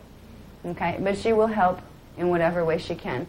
And she is really beyond a she. She's using her presenting image as the last self that she was before she ascended, which was a female Turinicium from Tara, who was an ascension teacher. She is a gestalt of consciousness that is beyond gender and male and female. It is a collective of consciousness that's part of the Ra Confederacy and the Melchizedek Cloister. So you're dealing with an entity, a large entity, that has many facets, and it will communicate with you with a part of its own facets that most resonate to you. So you may find some other ones coming through saying, Azara sent me. Okay? It will be other portions of the same identity saying, I'm better at this. This is my specialization, and you want to develop this, so they, Azara sent me in. And there will be a field, and they will make sure you're protected. They're not going to let something come in and say, I'm Azara when I'm not. They're not going to let you do anything mess with you that way. Plus, you're already running current to the point where that would be very unlikely if it would take anyway. So does that answer your question as far as what Azara gets into? Oh, yes. Okay, she's fun. She went skiing with us, believe it or not. I'll tell you. I got to tell you this, just really, really, really fast. When she went skiing, we didn't know how to ski at all. Lottie did not know how to ski, and her up on top of an expert slope accidentally, and thinking of definitely walking down the sides. Yes, we're going to walk it. Just, no. Comes through, and it's the only time she ever really merged into full body. Did this huge series of very, very fast mathematical calculations that went everywhere from angles of projection and the whole bit. Total mathematical calculation of scoping out the slope, adjusting the body the right way. We're sitting on the body going, oh boy, she's better at this than we are.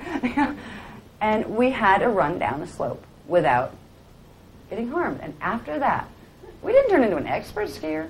She did 3 runs with us, running the body. She set a pattern where at least we can function. We can be taken to a ski slope and not embarrass ourselves to death. So Zara can do amazing things. She also grabbed the steering wheel when I was about to have an accident with 3 kids in the car once. So she's a nice buddy to have around. Okay. Okay, hi. We're coming. Okay, yeah, John's back there, and he would like his room back. So I guess it's time to leave. Thank you all for coming. I hope you enjoyed this. This is very spontaneous for me. Sure. Thank you.